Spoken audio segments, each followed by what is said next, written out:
Woo! What a way to start. Sneeze. How y'all doing this morning? Good morning. Happy Sunday morning. Happy coffee time. Hope you got your coffee.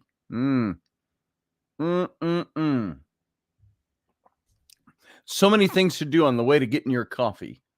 I go in to brew coffee and I've got to wipe down the stove or wipe down the countertops. And I like to use, just for the ambiance of it, I like to use the old tin coffee pot with the percolator. And I just put it on the stove top. It's a campfire type of coffee pot.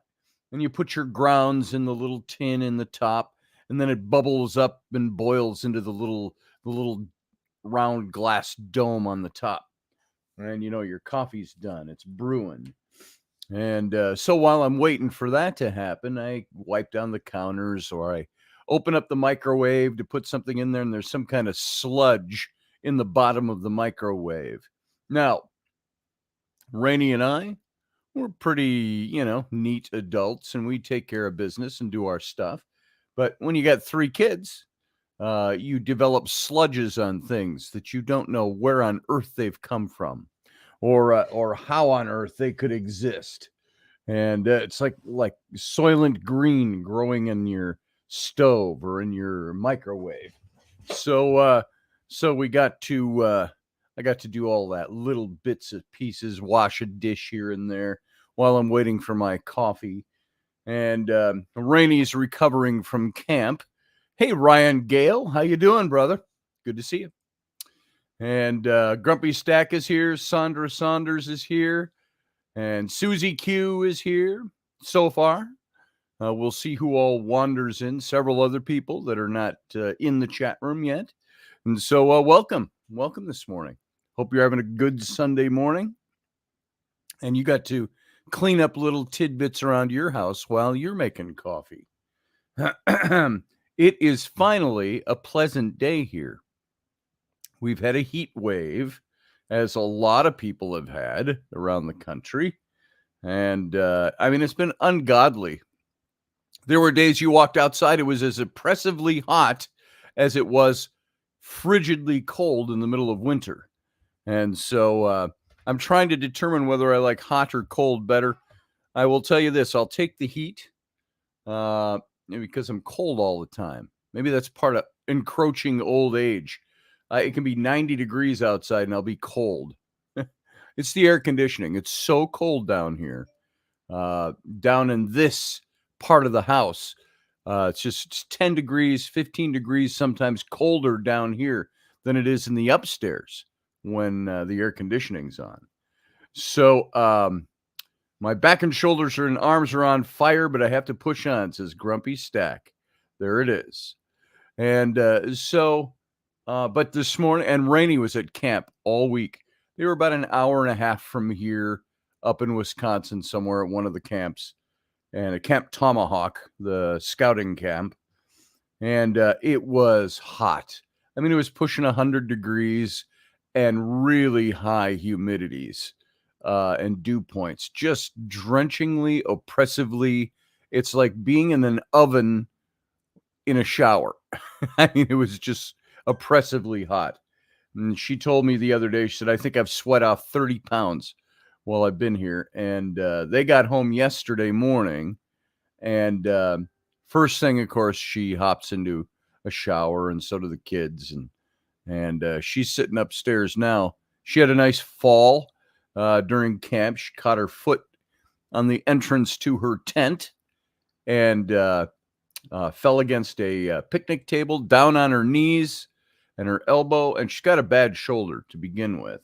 So that's which has affected her massage therapy business for the last 6 months. And they don't know what they want to do. They want to do surgery, which would put her out of commission for another 6 months. And so she's waiting it out a bit. But so she fell, and she's got bruises all over her knees, all over her shins, all over her arms. And I'm like, man, did you go to war or did you go to camp? So she's up there recuperating this morning. She's awake, and she's up just watching TV, all cuddled up in blankets on the sofa, We'll see if she makes it down to say good morning. So, good morning, Steph. How you doing, Steph Cuervo Queen? Good to have you here this morning. And so that's what it is around the Roberts house today. And Ellery has been here most of the week. She did not go to camp. She had camp earlier in the summer, and it was only a long weekend for the little kids' camp. And Rainey went with her to that. And Rainey is a scoutmaster, so she goes to all these camps with our kids. And because she's got her own troops there. And same thing, she went with Rowan to scout camp this week because it was the group she has with Rowan, the tween age girls. And then Flynn went to the Boy Scout camp. Same camp, just divided, divided and together and divided and together and so on. And so they were gone. Those three were gone all week. And Ellery has gotten to the point where she likes to stay up late now. And she has gotten to the point where she doesn't want mom to sleep with her most of the nights to get to sleep in her room. She's like, Mom, I don't need you to sleep with me anymore. Now she's 8. She'll be 9 in a couple of months. And I said, it's about time. And but she will now likes to stay up in the living room. Can I stay up late tonight? And we're going to bed. And we're like, yeah, you can stay up, but here's what we want. We want no videos, no TikToks, no devices. You can turn on a nice, calm show of our choosing. We generally like to choose nature shows to help put them to sleep. I don't want to watch nature shows. I want to watch something exciting. No, you don't need anything exciting after 10 o'clock at night. Well, she came down here at about 11:30 last night and asked, Dad, can I please get on my tablet for a little bit? And I said, well, Mom said no. And she said, Mom's sleeping already. And I said, and parents, you'll relate to this, if you have more than one kid, if you have any kids. And she said, will you let me do it? Anything you say, they've got a reason to argue it. And it was a nice argument. It wasn't a bad one. I would say, will you let me do it this week when Mom was gone? I said, well, that was a little different dispensation during the week when Mom was gone. I said, okay, you can hop on for a half an hour. Midnight, it goes off. And okay. And she went back upstairs to the living room, and we're down here. And Rainey said she went up to use the bathroom at like 1:30. Ellery's still up and on her tablet and gets up and starts dancing. Hey, look at me, I'm dancing. It's like it's 1:30 in the morning, go to sleep. So she's still sleeping up on the sofa. Rainey's up there cuddled up on the other sofa watching TV. So that's the morning around here. So I told them all, I said, remember during the school year when you were counting off the days until school was out for the summer? 19 days, Dad. We have 19 days left and we're at summer. Woo-hoo! 18 days, 17 days. Last night I said, do you realize you have 21 days until school starts? 21 days. Tomorrow it'll be 20 days. They're like, ooh, no. So I told everybody, you got to start readjusting slowly. Start readjusting to your school schedule, where you got to be in bed by 9 o'clock and you got to be up at 6:30. So we'll see how that goes. And hey, Carlene, did I see your name in here somewhere? There you are. Good morning. Good to see you. Grumpy Stack says, I'm doing okay. Hurting, but that's just weakness leaving the body. You got to say that like a Klingon, Doug. Yes, it hurts, but that's just weakness leaving my body. Kapla! So, there it is. So, what's everybody up to today? What's your day going to look like? What's your Sunday? Your last day before the week starts. What's been going on with your summers? We're a little past midsummer now, believe it or not. It's the downhill swing. I saw a meme yesterday that says it's 5 months until Christmas. I think that was on the 25th of July that came out. 5 months till Christmas. Are you prepped for Christmas? You know what we do every year at Christmas time? It's a week out, and we said we knew we should have gotten that stuff we were looking for some gifts for the kids back in the summer. We always say we should start prepping for Christmas in July. And, of course, that's the commercial side of Christmas. We must have good gifts. We must have this. We must have that. And we got to get stuff prepped for Christmas. Kids here have already started school, Field Guy, down in Louisiana. What do you got, year-round school down there? Or maybe they have longer vacation periods, semester breaks, and things like that. I would be perfectly fine with all year-round school. You know, get 2-3 weeks off 3 times during the year. Equal summer. Stop saying that, Scotty. I'm just getting into the swing of things. Summer is my biatch. Yeah. I like summer. I don't mind the heat as much as I used to. When it gets super oppressive, I mean, that's where you walk outside and it's like you're walking into a cook oven, and it just lays on you. It just boom.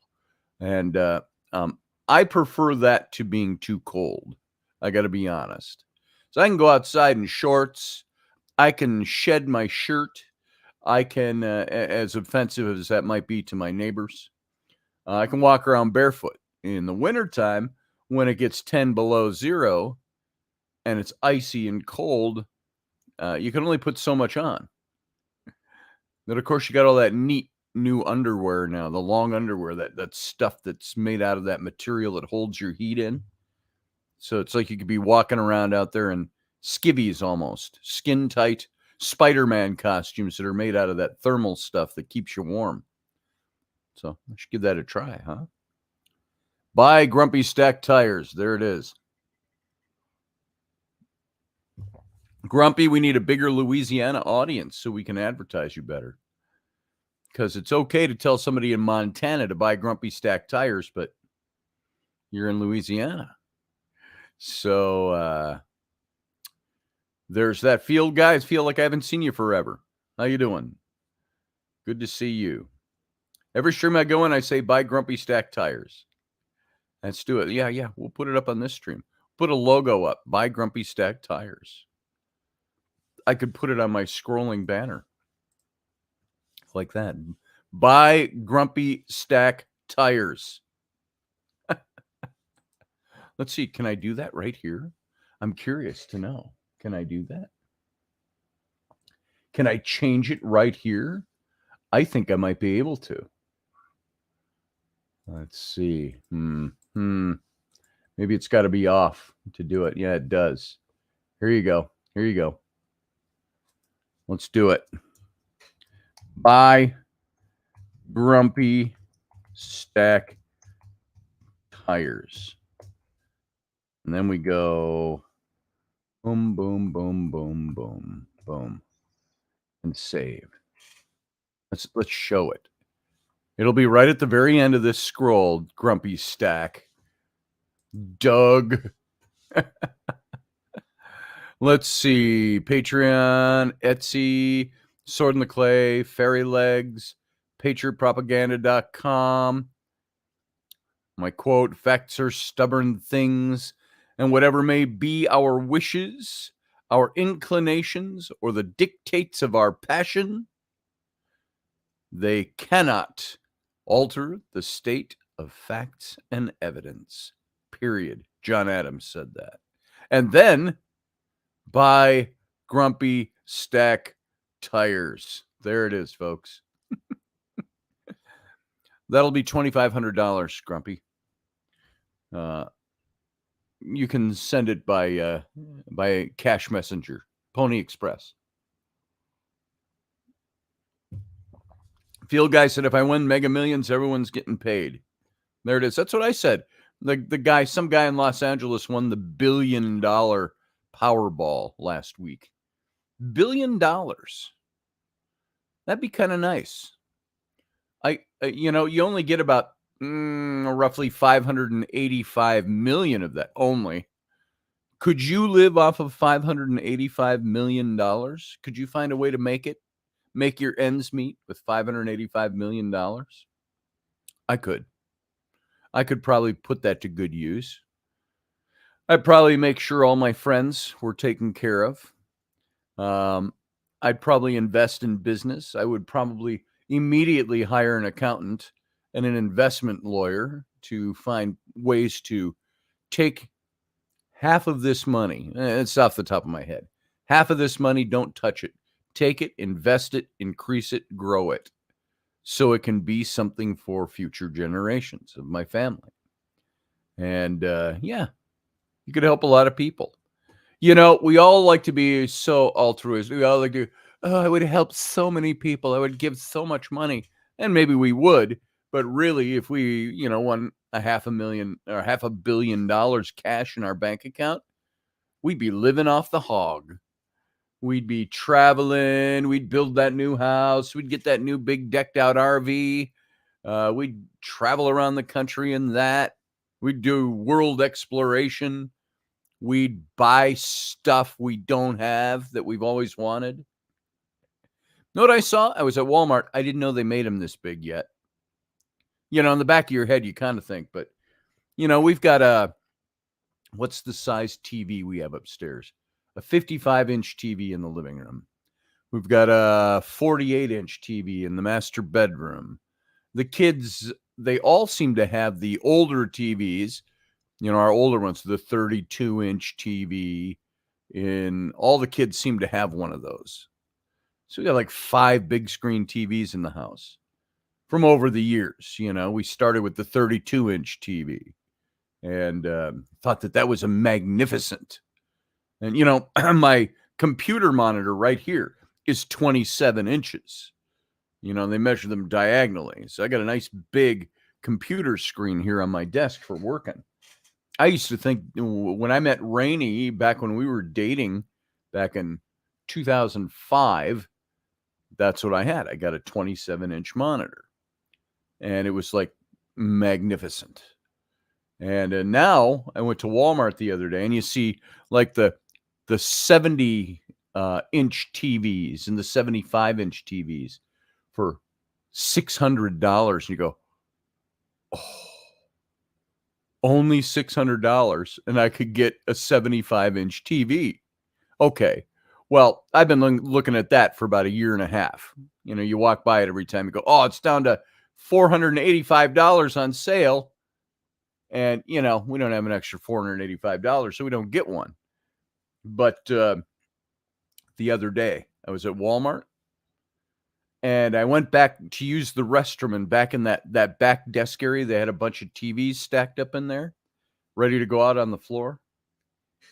85-inch flat screen TV for $800. I'm like, oh, I about wet my pants. But I don't have $800 to put into.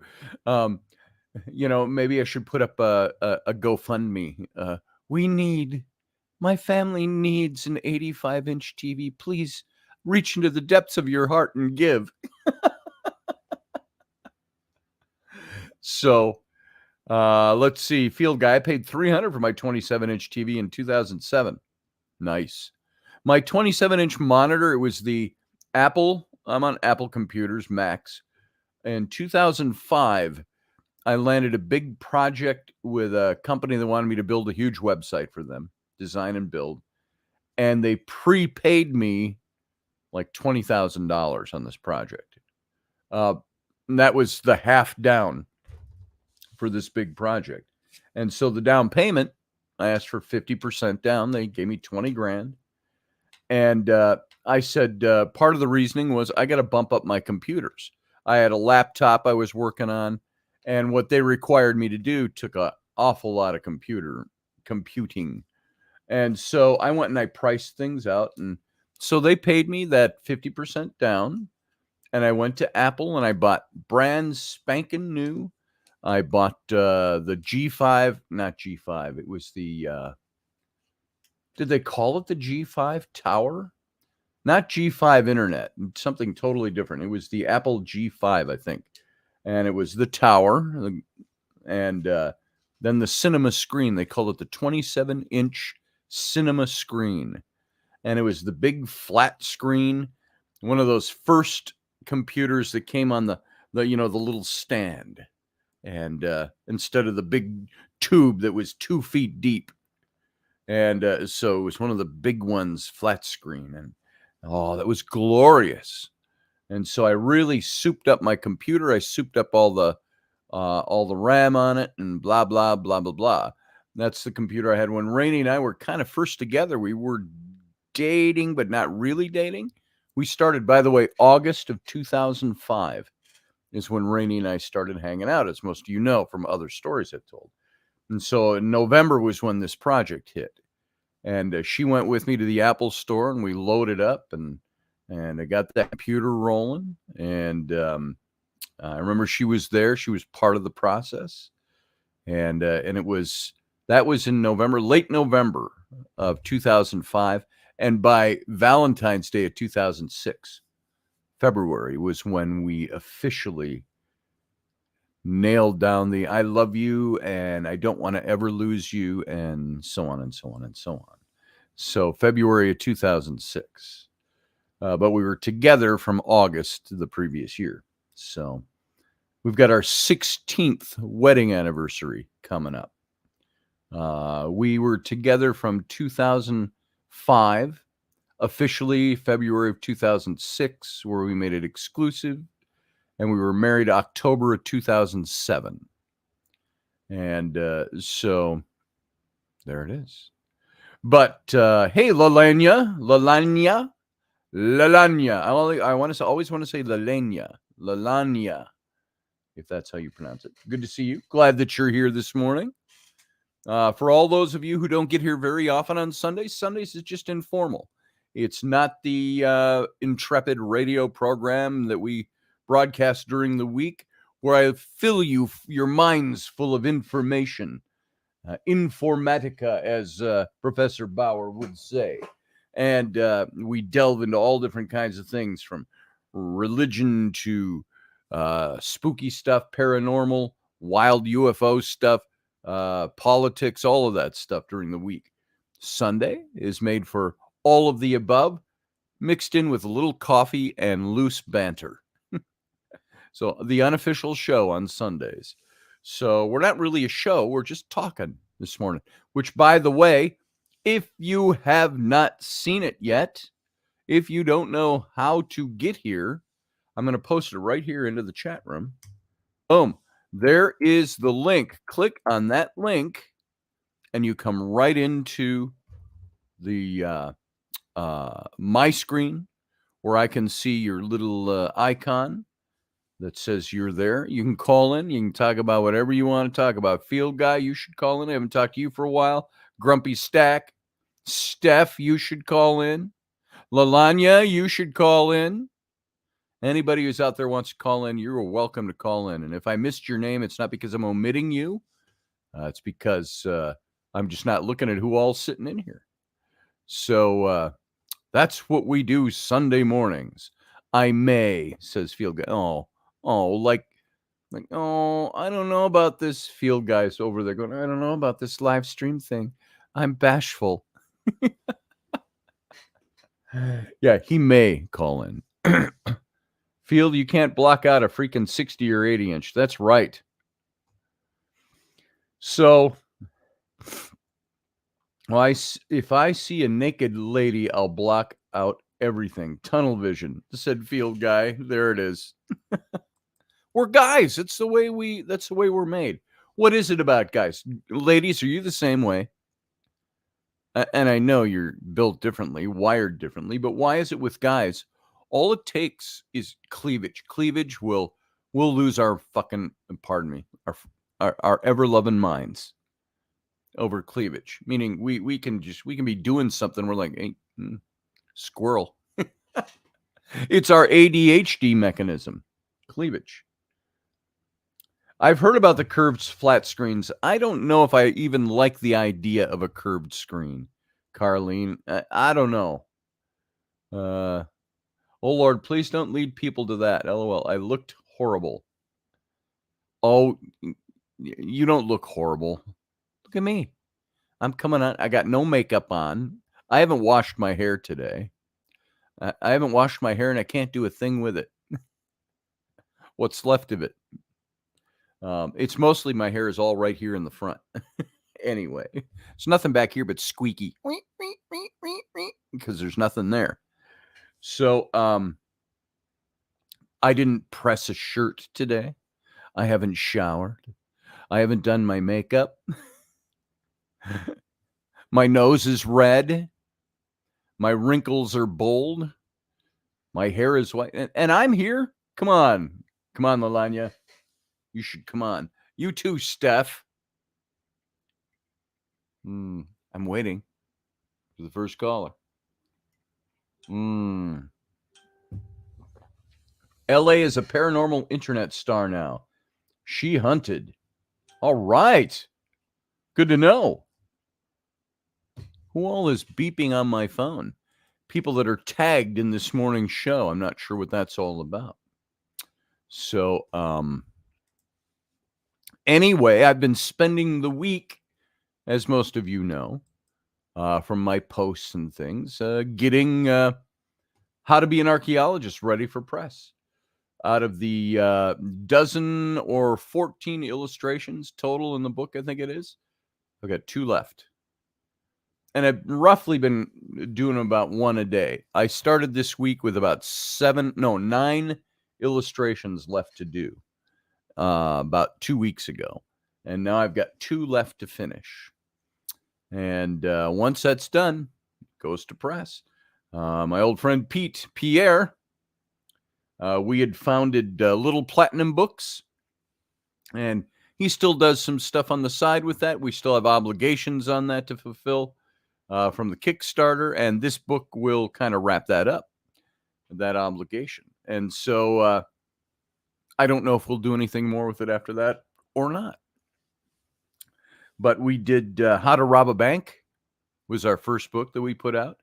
We wanted to put out kids' books that were written for adults that they could read to their kids and have fun with it, but the parents would enjoy. How to Rob a Bank was all about a guy who was an international bank robber that brought his young 12-year-old son to work day. It was bring your kid to work day. So he brought his kid to work, and he showed him how the high-tech rob a bank, and they get away in their private jet at the end. So gave away the story. There's a spoiler. But that was our first book, How to Rob a Bank. You did a live investigation with Rebecca. That's what Steph was talking about, Lalanya. Rebecca, I did an investigation with her. You're talking about Dr. Rebecca, right? I did an investigation with her and Jimmy Johnson. And it was before Britt Griffith came back on to the team.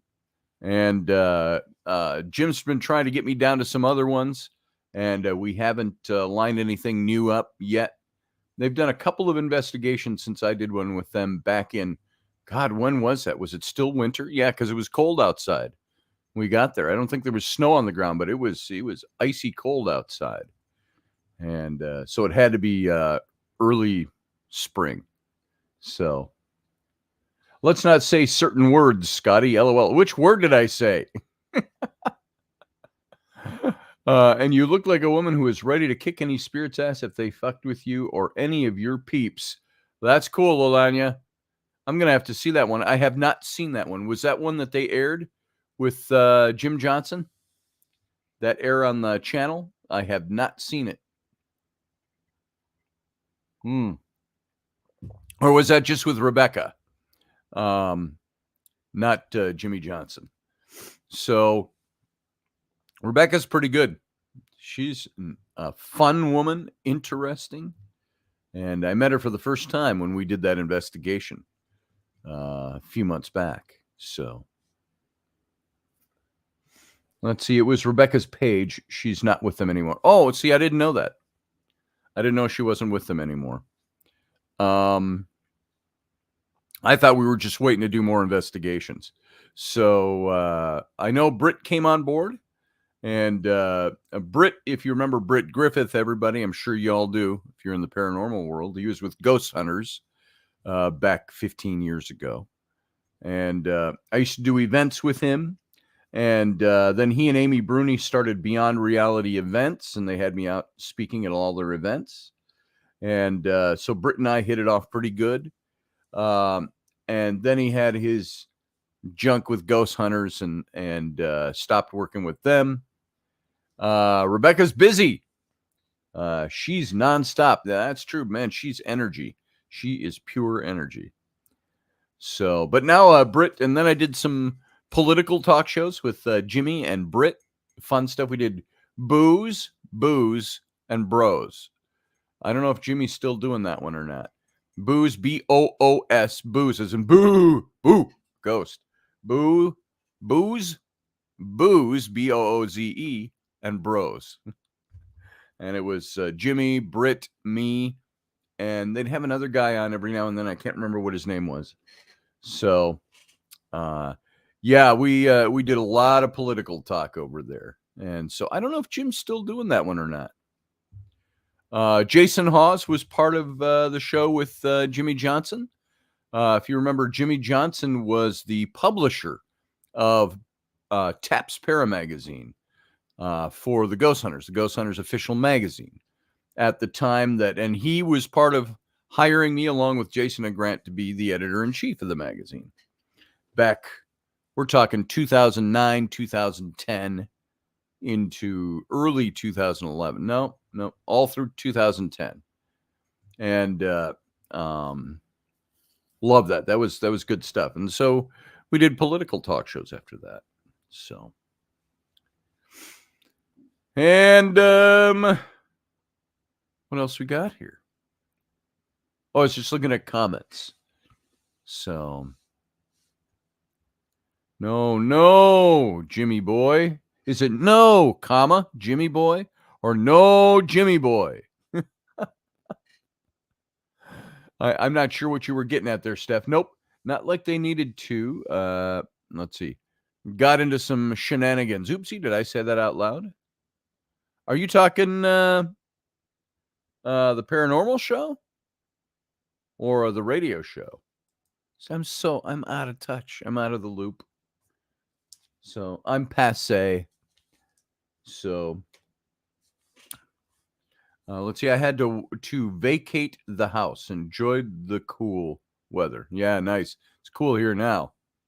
No more Jimmy boy. Uh-oh. Well, I'm sorry to hear that. If there was a problem of some kind, I have no idea. So not my business. So that's too bad to hear. So shenanigans is what shenanigans does. So I'm not, LOL, says Steph. The Dead Files. The Dead Files is a good show. I like that they brought Cindy Kaza in. I mean, it was Amy Allen, I think it was her last name. It's too bad something's going on with her. I don't know if it's health issues, but you always assume that because she stepped away from Dead Files. And she's been doing that for what, a dozen years, however long that show's been on with Steve. And they showed that little clip of film on one of the episodes a few weeks ago where Steve got the call from her and she's no longer on the show. And he was pretty moved by that. But she actually, and then you think, well, did she get fired? No, she handpicked. She asked Cindy Kaza to come and sit in. So, so that's interesting with the Dead Files. Welp, says Steph Cuervo Queen. Steph, if you want to talk gossip, you go right ahead. I may ask some questions if you do, but yeah, I'm not privy to anything untoward. I hope it was nothing really bad. Shenanigans I can handle. Inappropriateness, That could be another question. It could be a matter of interpretation. It could be a matter of the way people feel about certain things. I have no idea. So there's where that ends. Nope, not gossiping. Good, don't gossip. I don't believe in gossip. That's why I don't gossip. So I say this stuff's not really my business. I'm saying if it's something that's publicly known and it's worth talking about, that's one thing. If it's not publicly known, it's like Britt Griffith when he left Ghost Hunters. Do you know why that all started? Back, when would that be? 2010? Do you know why that all started? 2010, 2011? Because I was part of a show, and he was a show with a couple of guys where the word faggot was used. Now, it wasn't used in a derogatory sense toward gay people, even 12 years ago. And we grew up using that word. It's like one of the comedians out there. I can't even remember his name now. But when we were kids, we used to go, shut up, faggot. We didn't know what faggot meant. We had no idea. British terms, it was a cigarette, a fag, or a stack of wood that you've cut for burning, faggot of wood. We never knew that it was used for gay. We didn't even know what gay was when we used the word faggot. And so we were talking about guns on this radio show, Britt and these two other fellas and I. And Britt was we were all talking about the laws and guns and the laws in California. And Britt lived in California. And he said something like, he was talking about guns and gun possession and gun control. That was the topic. And we were laughing about it. We were being funny. And he made some statement. I don't remember what was said, but his statement was, yeah, well, you won't find those faggots out in California doing that, relating to gun control, not gay. Well, that got back to the producers of Ghost Hunters. It got back to because somebody heard it and somebody reported that Britt used the word faggot. And it was not in a derogatory sense, in the sense of demeaning gay people, but, oh, that's the word you can't say. And you just can't say it because you're not one. And it's like, they'll use it all the time. I've seen gay people all the time. And I knew a lot of gay people from the festival, theater and stuff like that. Oh, shut up, faggot, they'd say to each other. And we'd all laugh. Well, they're gay, so they can use it. It's like the N-word, which I can't even say that word now. Can't even talk about it. We've talked about that before. We're all grown-up adults, but we can't use the word in talking about the word. You got to say the N-word. But the community will use it, and as affectionately sometimes with each other. Anyway, that's like the word cracker. You're not white, you don't know how it feels. If you're not white, you can't use the word cracker. Cracker. So, well, this was way back, Lalanya. If that's what you're talking about, the thing with Britt. Well, that all got back to the producers, and he got dropped. It built into something, and he got dropped because of that. And it was really stupid. And I went and I had lots of conversations with Britt. I went and I stood up for him. Some of these chat rooms and stuff like that, and these message boards back then for ghost hunters and the paranormal stuff. And I went and I said, look, this is ridiculous. This is stupid. And but that's where all this political correctness was really getting on a roll, the second term of Obama era, and the divisiveness that was building. And so that was how I got to know Britt really well back then. And then he came back. He was able to come back a couple of years later with Ghost Hunters, and then left them. And so, Always liked him on Ghost Hunters. Yeah, I always liked Britt too. Britt and I had a great time together. And it was Britt. I have a lot of admiration for Britt because of things where he came to me. I remember we were standing on the deck of the Queen Mary at a Ghost Hunters event. And Britt proposed to me, not marriage or anything like that. Fag. I had to say it. But he proposed to me coming on board and speaking at their own events that they were starting up, the Beyond Reality, he and Amy. And so he was a big proponent of what I did and helped promote me and helped get me some notoriety at the time when I was writing books. And I make it sound like writing books is a thing of the past. It actually is at the moment. So I don't have a new one coming out. Well, I got the illustrated one coming out, but not books like I used to write. I got more of those on the back burner. Don't worry. They'll come out. Hopefully before I'm too old to enjoy them. But were you even thinking about the Brit rumor? I wasn't. Oh, the Brit rumor? Yeah, I don't know. So there's lots of rumors that float around out there. So there were rumors about me floating around out there. So it happens. And rumors are a dime a dozen. Gossip is worthless. So anyway, there it is. Stop that faggot. This is Ken Ballos. Hey, Kenny, how you doing this morning? How haunted would you say it is? Steph, what are you referring to? It's got a mind of its own, but it's not haunted. What are you referring to? I wasn't famous enough, Steph, to have rumors that were widespread about me. I hung with famous people, and I did work with them, and we did stuff together, but I wasn't the one on TV. I wasn't the famous guy, so the rumors about me were stupid and silly. Yeah, you got to look at actions. You got to look at how people act and what they do. And that's the truth of it.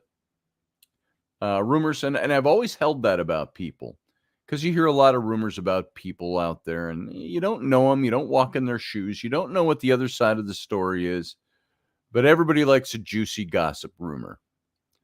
That's like I've talked about on my show before. My friend who was accused of rape, who used to be the creative director of the Minnesota Renaissance Festival, and he was a writer, and he was well-to-do, you could say. Made a very good place in life. He was part of the Minneapolis, the Minnesota intelligent, not intelligence as in military, thinking the intellectual community. There you go. That's a way to say that. Author, writer, business stuff. He was a great radio voice. He was a great actor. And he was also the creative director of the festival. Somebody accused him of rape.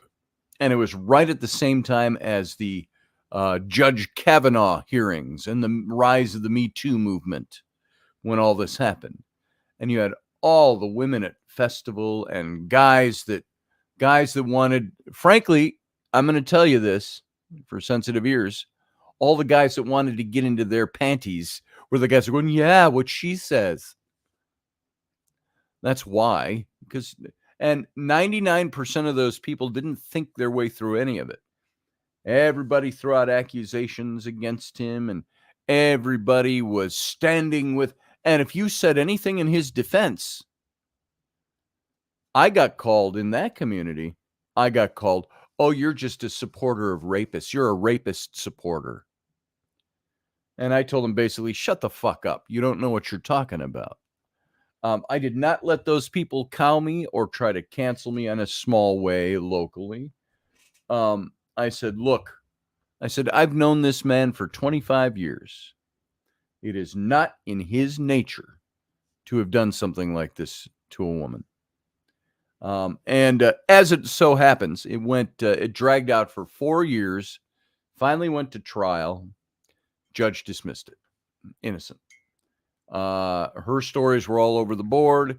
There were things such as, and I've mentioned this on my show, so if it's a recap for some of you, but when it got to trial, she had changed her story a few times. She didn't show up for the first trial because, COVID, I'm so afraid of COVID and I'm living out of state now. And she didn't want to travel, blah, blah, blah.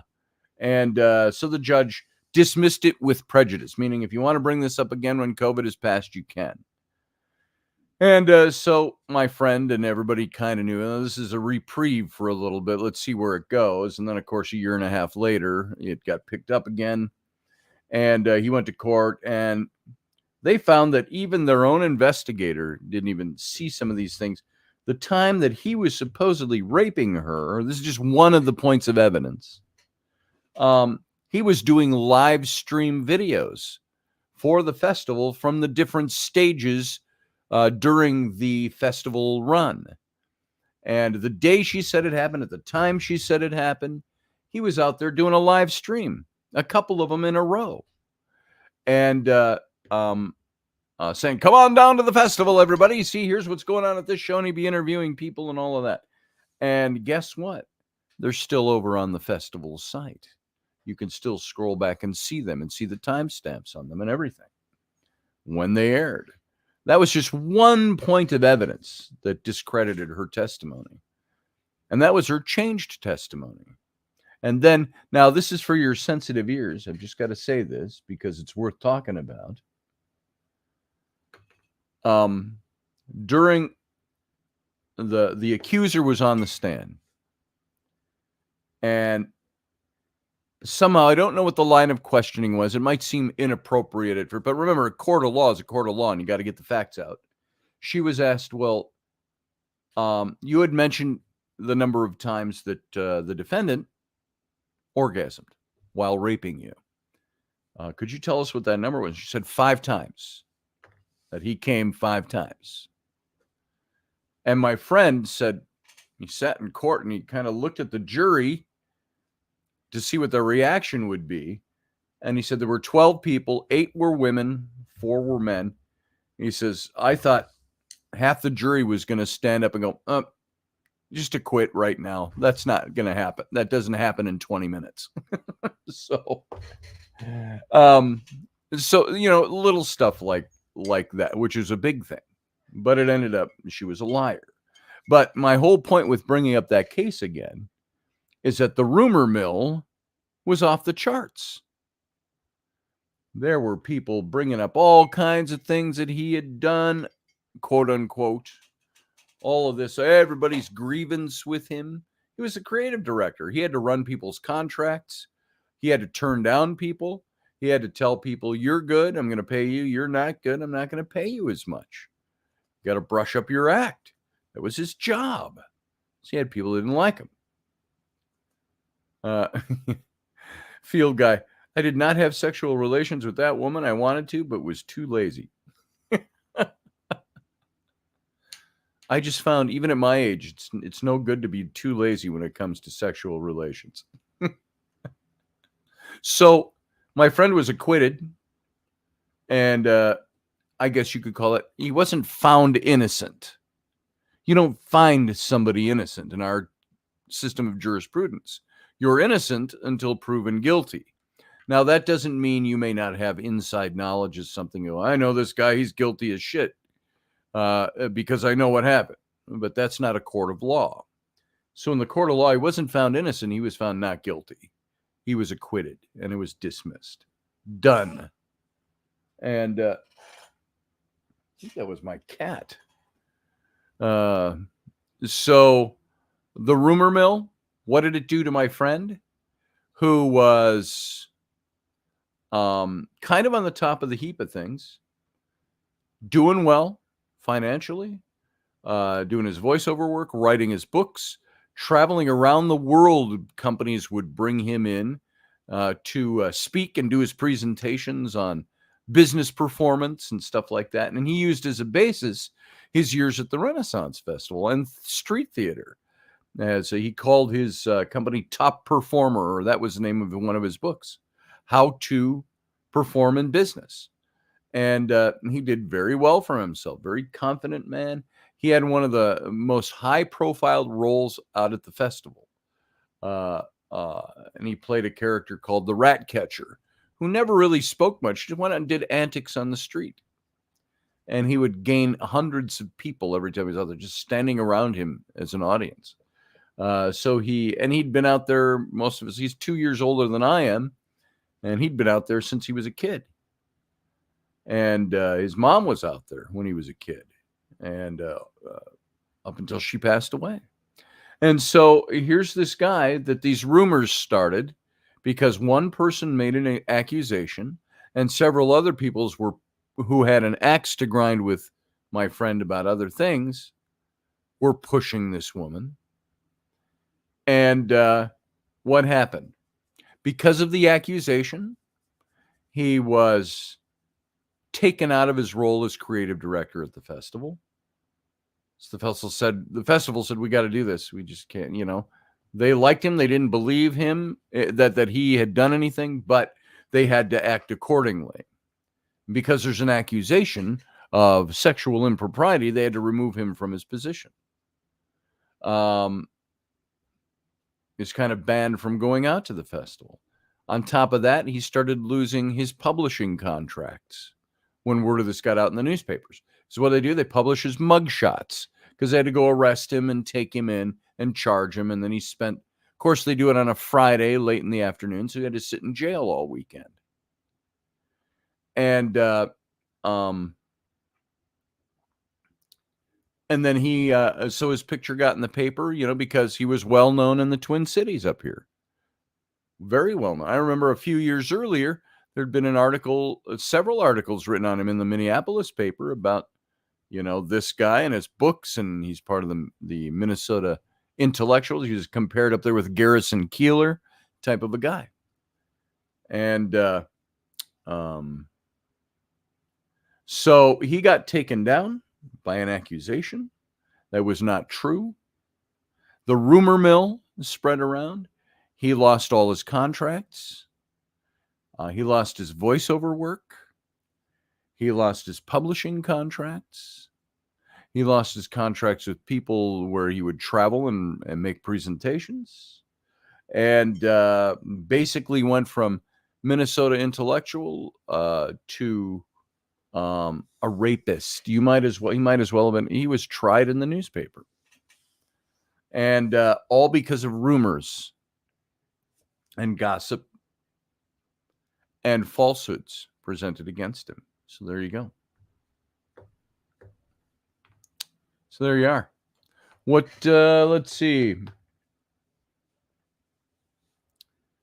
What did Steph say here? The ones who should be concerned are the ones who have the actual proof, evidence that others have about them that they deny. Sometimes arrogance is not a good thing.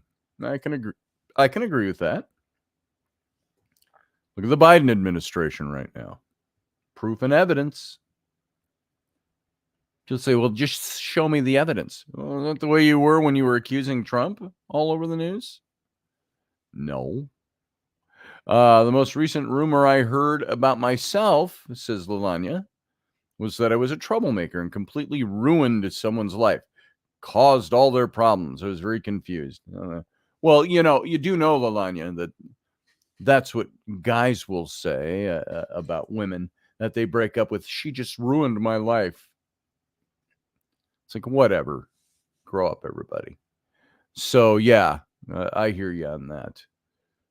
So the rumor you hear about yourself is you eat men and you ruin men's lives. I don't know. Maybe it was a woman. I don't know.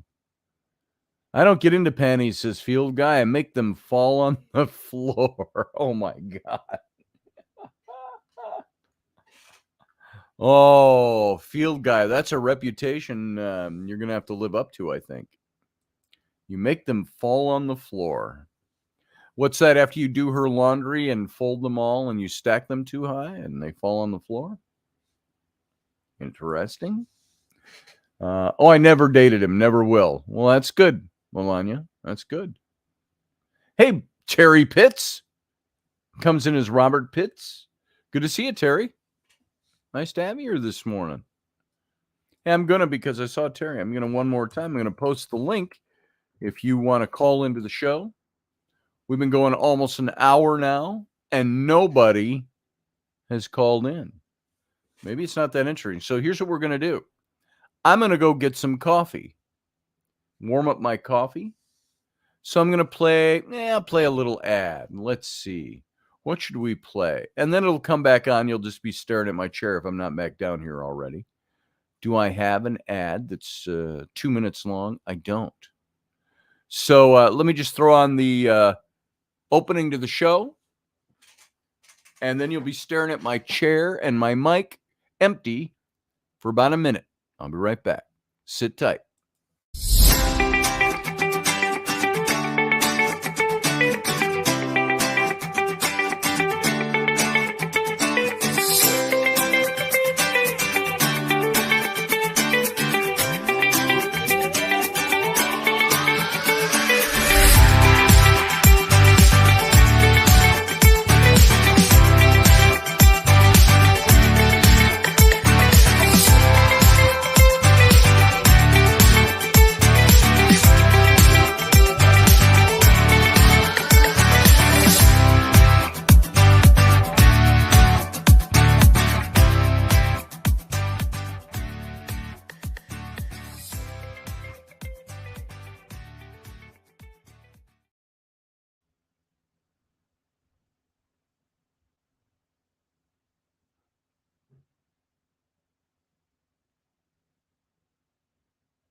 Well, I'm back. How about that? Yada, yada. I'm back with hot coffee. Cheers, by the way. We got Terry Pitts hanging in the wings. Let's bring him in. Hey, Terry. Hey, Scotty. How you doing, brother? I'm doing all right. Slept in late this morning. Yeah. I've been doing a lot of that lately. I've been staying up too late, and so I end up sleeping till 8:30, 9 o'clock. My body still wakes me up at 4:30, 5 o'clock, somewhere in there.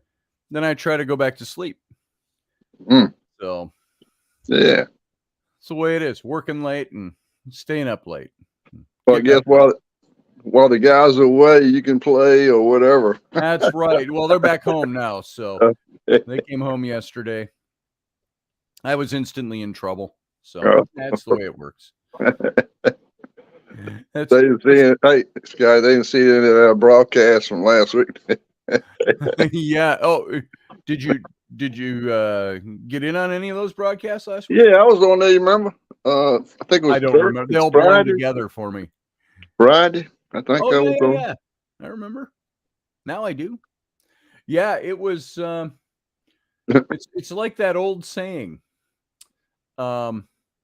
If a tree falls in the woods and your wife's not there to see it, is it still your fault? So anyway, It's always your fault. I get that all the time here. always male and female English, man. Uh-huh. Yeah. So what you got? What's your big plans? I know you're in a little bit of recovery. You're a little quiet about you don't talk much about that, but just kicking back and recovering. How you feeling? When are you going to get out there and hit the dirt again? Well, I guess from the prostate thing, I'm semi-recovered from that, but the other thing kind of hit me a little bit harder. Uh-oh. So, it was a kidney thing. It was like a mixture of medications they were giving me and what I was eating, like bananas, a high potassium Yeah. thing, and a high creatinine. I guess creatinine is that whatever they call that other thing. I have no idea. But it deals with your kidneys. So, oh boy. So is potassium, does that do stuff to your kidneys? It's supposed to be good for you on one hand, your muscles, but it what damages your kidneys or something? well, I guess it was potassium. What it was with medications I was taking from my arthritis or whatever with the potassium was affecting my kidneys. Oh boy. The doctor thought it was affecting my heart, but it wasn't. It was, I had to go in emergency. I had to go to emergency room and stay in the hospital for a couple of days for them to flush me out. So. Oh boy. Now that's the thing I always got to look at, because I got diabetes and they put you on all these meds for diabetes, and they're constantly having to check my kidneys to make sure, well, your kidneys are still good, so we can keep you on this for a while. It's like, well, what is it going to wear out my kidneys eventually or what? So anyway, that's there's always something with something. Oh yeah. Yeah, especially when you get older, And you're getting older, and all of a sudden it doesn't work as well as it used to. So yeah, it's wearing down. Yeah, like I said, when I was young, I was playing all sorts of sports and everything, and then I had my back surgery, and after that, I started going downhill. So. Oh boy, back surgery, boy. Now, I've got a thing with my back that I've got a broken bone in my back. It's been there for 40 years. Oh, okay. But I was told that they could do that. Those laser spinal places. Yeah. I checked into about 5-6 years ago, something like that, and they said we can fix that, and you'll be up and walking the same day. Mm-hmm. They said, and it's seems unintrusive. It's 2 little incisions in your back, and we can have that fixed. And they looked at my MRIs and all of that, and but then they said, but the only place you can get that surgery done is in our Miami clinic, not the local one. And so your insurance doesn't cover it down there. So the surgery would have been close to $30,000. I said, well, that's out unless I move to Miami or something, change insurance or whatever. Mm-hmm. So I still have that, but it doesn't give me as much problem certain days. And that's about it. Different kind of back thing. Yeah. Well, let's get away from in the Marine Corps. So yeah. Let's get away from aches and pains. But I'm thinking about when I feel a little bit better, I'm going out in the woods to do some Bigfoot hunting. Nice. I would like to do some of that. And and I missed your show Friday night. I got going there late, like at 11 o'clock. Did you go off early or something Friday? I went off about 10:45, I think. Oh, okay. 10:45 my time, which would have been 11:45 your time, thereabouts. I think we went about 40-45 minutes in the after show. So okay. Maybe a little earlier than that. Yeah, that was on a different I guess, was that on a different channel or something? Well, it was I was running it on the Patreon, but then also did it on YouTube as well. So it was live on YouTube. And so we did the radio show, and then we went off on the radio station and kept going live on YouTube with the Captain's Cabin. Oh, okay. So I got you. So yeah. Maybe we missed you. I vaguely remember seeing you somewhere in there, in the mix. So, but Yeah. Sasquatching, I would love to do some of that. Now, many times it could end up just being a nice camping trip in the woods for the weekend. But where would do you have places down there in Virginia that are like hot spots or anything where you would go? Well, I've got a friend is on a little small. Well, it's not a small creek. It's bigger than a small creek. It's kind of like a not a. But anyway, it's big enough to handle fish and everything that can handle a stream, maybe. Yeah, stream. And Sasquatch is supposed to be everywhere, not just in Washington State or Ohio, Pennsylvania. They should be everywhere. I guess during the summertime months, they're probably everywhere. But but they got a swampy area which could hold different things, plants, frogs that they could eat or whatever. Yeah. Other things, and I'm gonna try to do something there at their house on their property. So neat. I see Kenny and Carlene have popped into the chat room. Oh, morning, y'all. Morning. Hey guys. Hey, I want to go Bigfoot hunting, Terry. Hey, when you get down here, we'll plan a trip next summer. Sounds good. I think that'd be a lot of fun. I know up here in Minnesota, we got a lot of North Woods up here.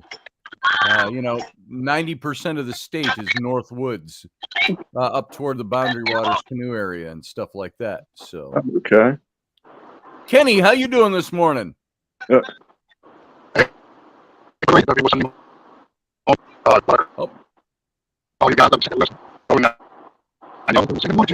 Breaking up, Kenny. You're a little garbled. Your picture is perfect, but your sound is a little garbled. So, your voice sounds a little stronger this morning. Yep.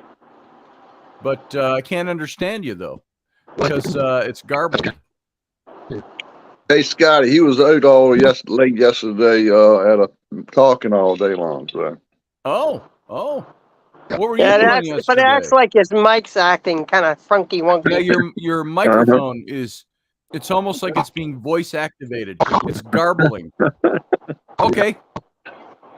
Sounds good, Kenny. Good to see you this morning. Happy Sunday. So. So I missed it. I came on only so I could tell Terry. We had some guy local here. He came to our local library and did a talk the other day on Bigfoot, and I'm like, shit, I forgot it. Nice. Who was it? Anybody we'd know? I don't remember his name. I'd have to look it up again. I can message it to you. But he claims he's from up this way, and he's found stuff, and he has footprints, and I'm like, oh, I want to remember to go to that. And like I said, with my PFTs and my husband's surgery coming up, I kind of like, oh crap, I forgot. Well, I've got my and you've all seen it a million times. Hey, Carlene, if you do go to one of those things, take your phone and tape it and videotape it. I got my one Bigfoot. Yeah, I was going to. Yeah, I want that, Scotty. Yeah. Thank you.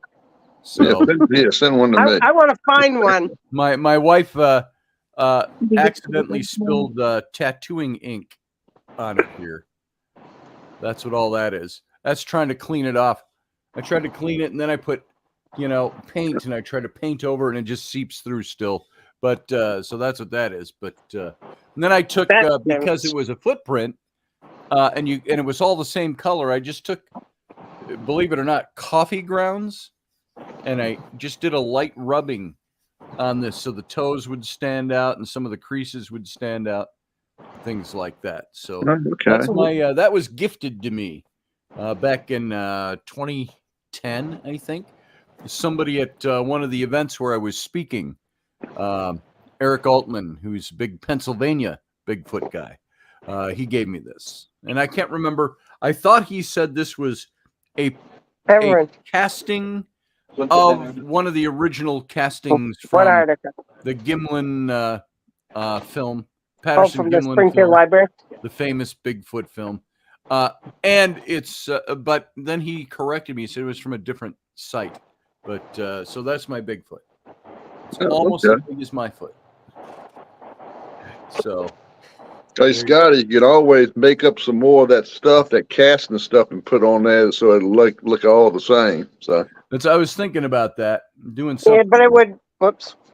But any creases that are in there would be hidden then. I guess. Yeah. There's Kenny again. There you go. I'm back, guys. So there he is. Hey, we can hear you. Yeah. I appreciate it. You know, like I said, Oh God, I haven't missed it. Listen to that voice. You're sounding, halfway back to where you used to be.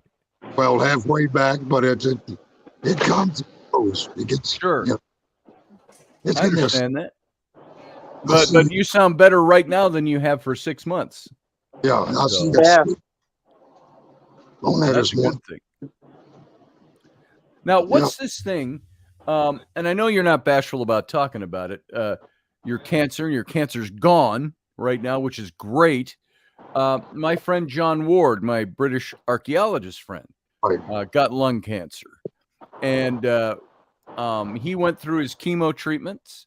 And now they're in Sweden is where they live in their off season. They've got a little farmstead in Sweden.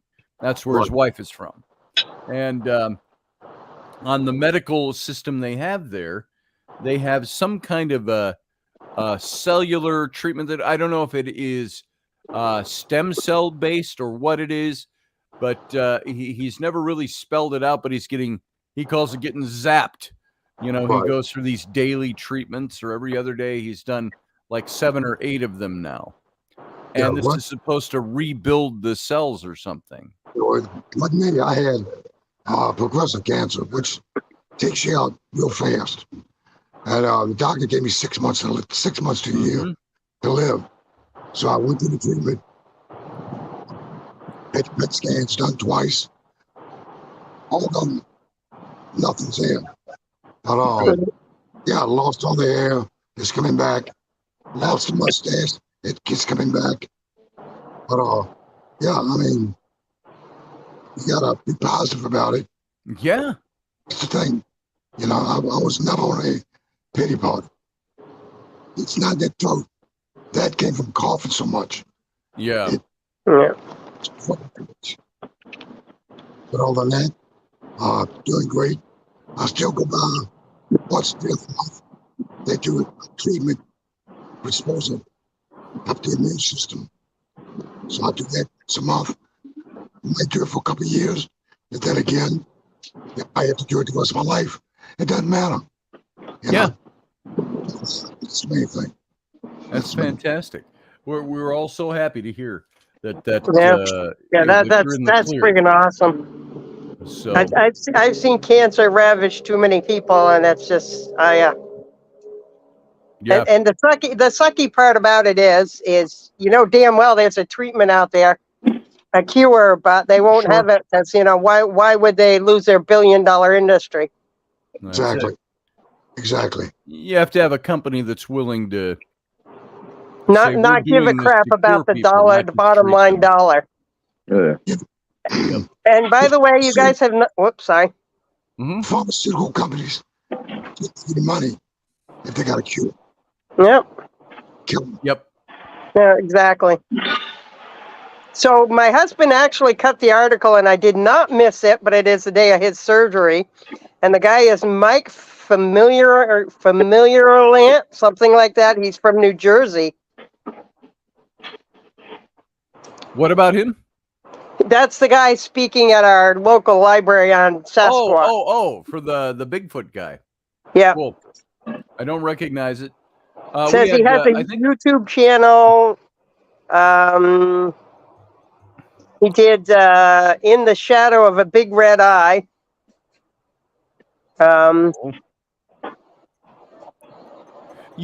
We were talking on Friday night about the UFO hearings and the UFO disclosure, the whistleblowers and so on, and the credibility of the men who have done this, of David Grush, who's done this.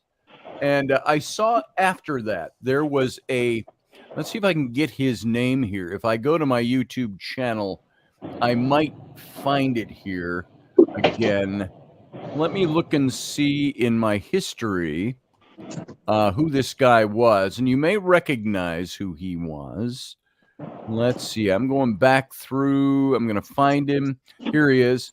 I think it's Coulthart. Ross Coulthart. Coulthart. Coulthart. And he's with 7 News Australia. And I'm going to put this. I want to put this link in. Copy the link address. Folks, you should go take your time when you have some time. Listen to this. Here is his link. He did an interview with David Grush on, we lost Terry. Yeah. Hope I didn't do that when I was switching things around here. Come on back, Terry, if you can. And you can go watch this guy's link. And he interviewed Grush. And at the same time, he has done UFO stuff in the past. And he's very succinct about, he's not your conspiracy theorist type, but he's very succinct about his UFO research. And he talks about this in great detail and the credibility of David Grush. Yeah. And and bits of his interview in there. So there's the link if you want to go watch him. Well worth spending a little bit of time to get a little perspective on all the alien stuff. So there you go. The alien hearings, I should say. So you can see him. That was good stuff. Damn bugs. Bugs. Oh. So, Steph went to a Bigfoot presentation last month in my town with Ronnie LeBlanc. Does he pronounce it LeBlanc or LeBlanc? I had an old gym coach back in junior high school, middle school. His name was spelled the same way, LeBlanc, but he pronounced it LeBlanc. LeBlanc. The Canadian. Silent. Yes. So with Ronnie, I think I've seen clips from that. You were there, Steph, because I saw some clips from something recently he did. And he's on that show Expedition Bigfoot, which the new season of that is coming out. And I'm really looking forward to that. Oh, yeah, I can't wait to see that. They're up in Alaska, I think, aren't they? I don't know. I think the last bit I saw, they were headed for Alaska, but I could be wrong. That's very cool. So, yeah, I'm hoping to catch this guy, but that's the same night my husband has his surgery, so probably I'll be stuck home babysitting. Yeah. We have a local guy in Wisconsin, and I think he's pretty well known, Chad Lewis, who's done a lot of writing about UFOs and Bigfoot and paranormal stuff across the board for 30 years. And he came and did a little presentation. It's kind of nice when you get these guys that are well known and they got 1 million books out that they'll come and do a small town library, where 50 people show up max. And he came and did a little presentation at our local library probably 2 summers ago now. And I took my son Flynn to that. He was 10 or 11 at the time. And 11 or 12 at the time. And we bought a couple of his books, and he got to meet Chad, and Chad signed some books for him. But he did a nice PowerPoint presentation on all this stuff, and Flynn was very impressed by this guy. My son Flynn has, since he was 6 or 7 years old, insisted he's going to grow up and be a paleontologist. And he still is stuck with that. You should see his room. His room, he's got displays of all these. Everybody, I love this when you got a kid who expresses an interest in something. Then everybody, when they gift him for his birthday or for Christmas or something, they always cater to that special thing that he likes. So Flynn has things he's collected as well as gifts he's gotten of all kinds of fossils. He's got fossils in these little glass boxes, and he's got a display up around his room, like a mini museum of all of his stuff. Now, paleontology, the reason I bring that, okay, Kenny, we'll wait here for you. We'll wait. Waiting for Kenny. No. And so being in paleontology, what better look at Dr. what's her name? I can't think of her name off the top of my head on Expedition Bigfoot. What is she? She's a what do you call what she does? A zoologist? I don't know, Carlene. What do you call? You know who I'm talking about? The blonde chick. I do, and I can't. Yeah, I just drew a total blank as to I can't what think of she what does. her degree is in, but I would think to be a paleontologist, that might be really helpful if you're going to be a Bigfoot hunter. Yeah. Just like her, she used to. Didn't she used to work with Jane Goodall? Myra Mayer is her name. Yes, Myra Mayer. And I was going to see if I could see what her degree is in here. What? She's an anthropologist, a primatologist, and which is the scientific study of primates. She's a wildlife correspondent for National Geographic, and she's part of the research expedition that discovered a new species of lemur, considered the world's smallest primate. And she's written several scientific papers on lemur species. She's been referred to as the female Indiana Jones. Yes. So there you go. Now she is on Expedition Bigfoot. So, folks, if you haven't seen that series, well worth seeing. Oh, Expedition Bigfoot. Yeah, that show was just. It really brings a lot to light, and it's like, whoa! Like you said the other day on the show, that shadow across the river. Yes. I was like, whoa! I replayed that like I'm like, I gotta be missing something, and it's like it's just not there. Yeah. By the way, I just clicked into her Instagram. Field guy, you'd like this? Great bathing suit pictures. So. leave it to the guys. Hey, Sarah. Oh, hold on. Oh, I don't see Terry. He says he's trying to get back on. This is Uncle John is here. How you doing, Uncle John? Good morning, everyone. John Potter. John Potter. So, Did I hear somebody say bathing suit pictures? yeah, the woman, Dr. Myra Mayer, from the Expedition Bigfoot series, which is probably one of the most in-depth series on Bigfoot that's been done. And they're coming out with their new season. But she's kind of the hot blonde, but she's got all these degrees behind her name. She used to work with Jane Goodall, all this. And I just was looking up what her degrees were, and I got to her Instagram page, and she's got great bathing suit pictures. So just saying. Just saying, I like that. And you wonder why women scientists don't get the respect they deserve. Hey, Sarah, if I was a male scientist and I had a six-pack, you know what? I'd be out there in the waves taking selfies of my six-pack. I'd be out there. I'd be strutting my stuff and I go, yes, I'm a PhD and I have a six-pack. So I got, does she not deserve respect because she puts on a bikini? She looks good in a bikini. She's hot. So that's cool. To be fair, Scotty has to admire a guy's abs to be fair. Yeah, that's it. There you go. That's here. This is all I got for abs. It's right there. Look at that. That's my abs. So I'm not standing up. It's funny in men and women how abs seem to expand as you get older. Yeah, really. Well, It's kind of nice. I don't have the traditional love handles.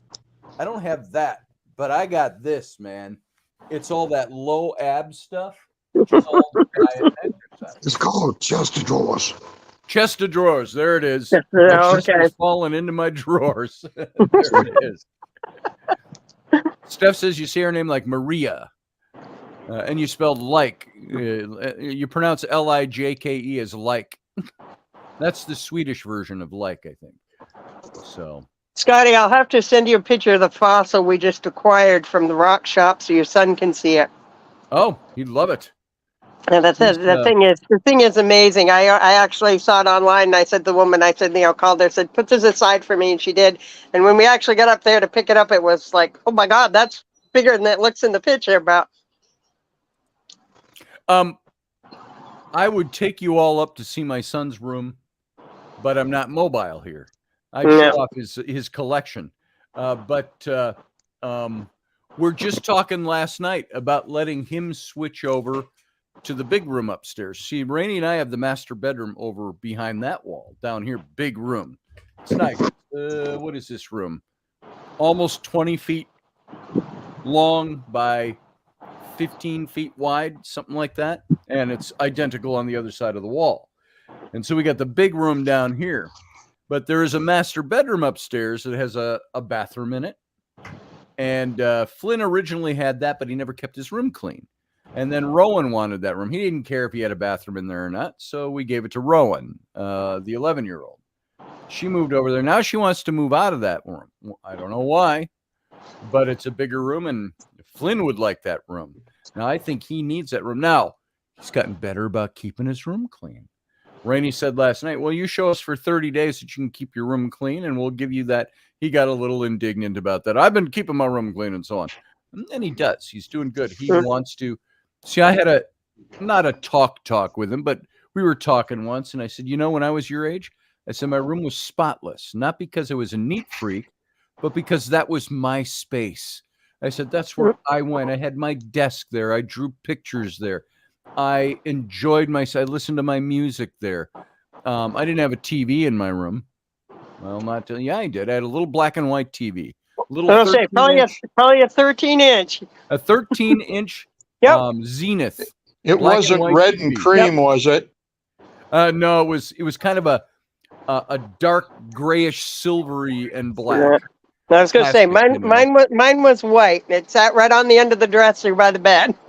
That's where mine sat. When my brother and I shared a room, I always had the top bunk, and we put that little TV on top of the dresser. And so I could lay in my top bunk and watch TV. That little Zenith TV was probably from, I would say, and I'm pushing the newness of it to say 1970, but probably 68 to 70. And we didn't have color TV until, oh my God, when did we get our first color TV? I was like 11 or 12 years old before we had a color television. And only the rich kids in school had color TV. I'm going to Chuck's house. Chuck's got color TV. And so my grandmother used to tell about that. The neighbor got the first TV and then got the first color TV, and she said all of us kids would want to go down.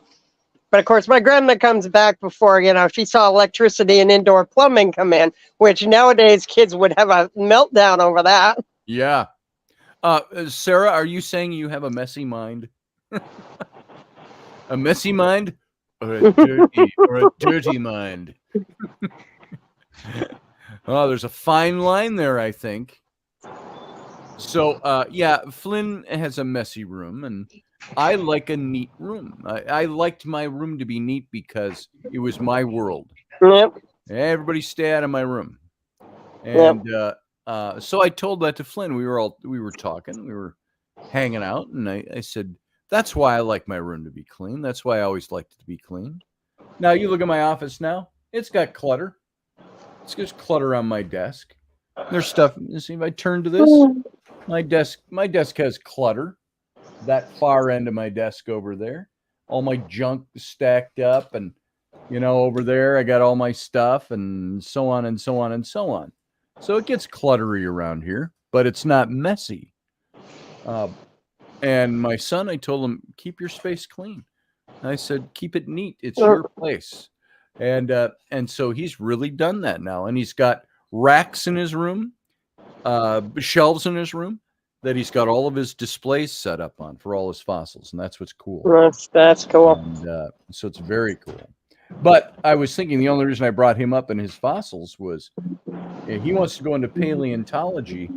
I would think you'd have to be a good paleontologist to be able to, well, that's the study of ancient bones and stuff, but paleontology, zoology, all of that.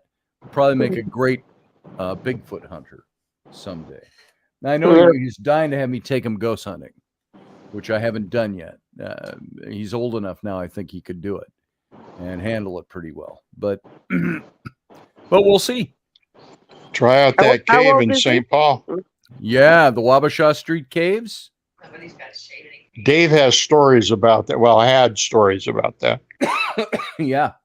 I was in there with a girlfriend many years ago that she was clairsentient. And we walked into those caves and we were doing just a little mini tour. It was Halloween time. And she started getting the feels off of that place. So much so, her skin turned red and she got hot to the touch. Yeah. And she grabbed my hand and she squeezed my hand and she says, "You got to get me out of here. Let's go." And I took her out of there. And yeah, that's they used to have a speakeasy down there. They said Al Capone used to hang in there back in the 20s during Prohibition. And you can go in there now, and they've blocked off some of the caves. It was a restaurant down in there for a long time, just gorgeous restaurant. But they've blocked off some of the tunnels in the caves. And I mean, we're not talking, little skinny tunnels. We're talking like the size of a house could fit down through these tunnels. And they've got them all. You could look back in there and you can see all kinds of things that they use debris to fill in the caves down there. There's like old Studebakers in there in the rubble pile, cars that are 60, 70, 80 years old. Some cars stacked up in there, along with concrete rubble and all that and rocks to block off the tunnels. So, Sarah, yes, Rainey and Rowan are back, and so is Flynn. He was at Boy Scout camp while they were at Scout camp. Same Scotty, campgrounds. Yes, I'm gonna Ed. get off so people can jump on. No sense me sitting here just throwing the screen up. Well, it's nice to have you up. It's nice to have you here. Maybe Terry can reboot and try to get back on. Good seeing you guys. Well, we're going through StreamYard so we can take Good up to seeing you. 9 or 10 people at a time. I'm gonna Unlike get- Facebook. I'm gonna get out of here in a few minutes and hop on a ride lawnmower and grass before it gets too hot. Sounds So- fun. Mine already needs more. We had brown, crunchy grass all summer long. Didn't grow. Right. It stays that long, But we had Oh, yeah. patches of weird weeds, grass weeds, dandelions, all that would pop up, but the grass wouldn't grow. So finally you have to mow the lawn because it looks like crap because there's all this patchy crap growing up all over. So I mowed it last week for the first time all summer. And Yeah. I mowed it short on purpose. People said, "Don't mow your lawn that short. You'll kill it." I said, "I don't care at this point. It's all Well, brown anyway." Well, like then I we said, had like 5 days in a row of thunderstorms. Now my grass is like a golf course. It's like plush green and all of it, but now it's too long. So we haven't mowed it all summer. It's got to be mowed again already in a week. I get mine cut because I got about an acre to cut, and I want to cut it before it gets too high. Yeah, well, you go have fun mowing. Oh, yeah. And here Thank you you, go, guys. Terry. Here's your link. So you All right, guys will Kenny, we'll see you later. Good to see you, brother. Uh, Have a fun day. you say. Excuse me.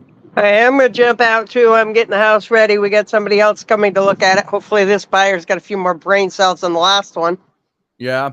and doesn't try and con us out of our house. Well, I hope like so. I said, we almost got took for a bad ride. Like I said, if things had gone as we had planned, we would have been in deep dog shit. And Yeah. like I said, Dad, I know where that guy lives. I'd really love to go have a peace of mind with him, but you know what? Whatever. Unfortunately. Husband's getting a picture of his fossil to send to you. Oh, cool. Okay. Have a good day, Right guys. on, Carlene. You have a fun day. We'll see you later. Just you and me, John. I think Terry might be coming back in too. Oh, we'll have to talk about something. What do you got on your mind? I was thinking maybe you'd kick a subject out. Oh, I can kick a subject out. You and I, we were in a phone call. Was it yesterday or the night before? I think it was the night before, Friday night. Yeah. About books and reading books and the kinds of series of books you like reading. I was talking about what I like writing and what my goals are, what I'd like to do. And I write little books, or I write nonfiction books. I want to write a good novel, a meaty novel. To you and anybody else listening out there, if you want to pitch into this conversation, what do you, John, find in a book? What attracts you to a book, and what sinks you into it and makes you want more when you finish the last page? Sometimes it's a title. I watched a movie, and not to get off subject, because the title was He Died with a Falafel in His Hand. And it was a strange Australian quasi-socialist movie. But I could not watch a movie that says he died with a falafel in his hand. Right. How do you not watch that movie?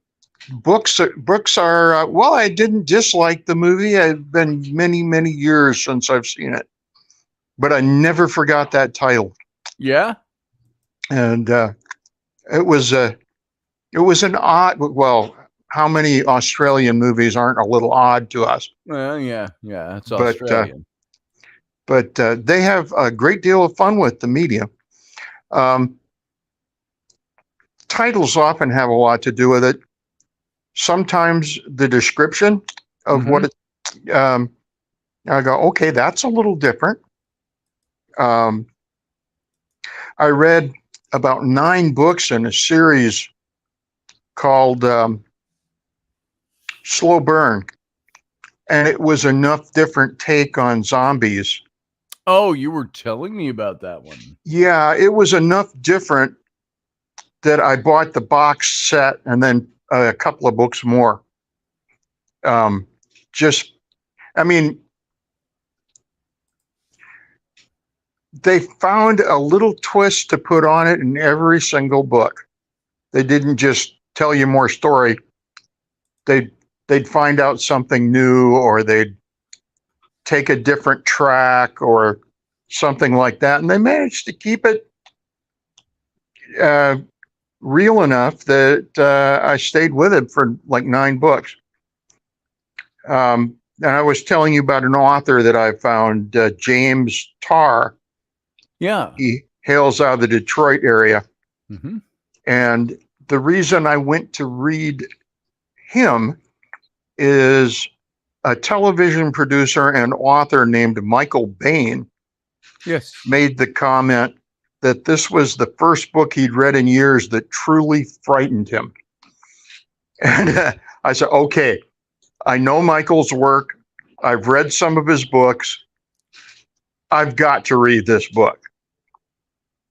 And the premise of Dog Soldiers is following a group of people starting in the 10th year of the Second American Civil War. And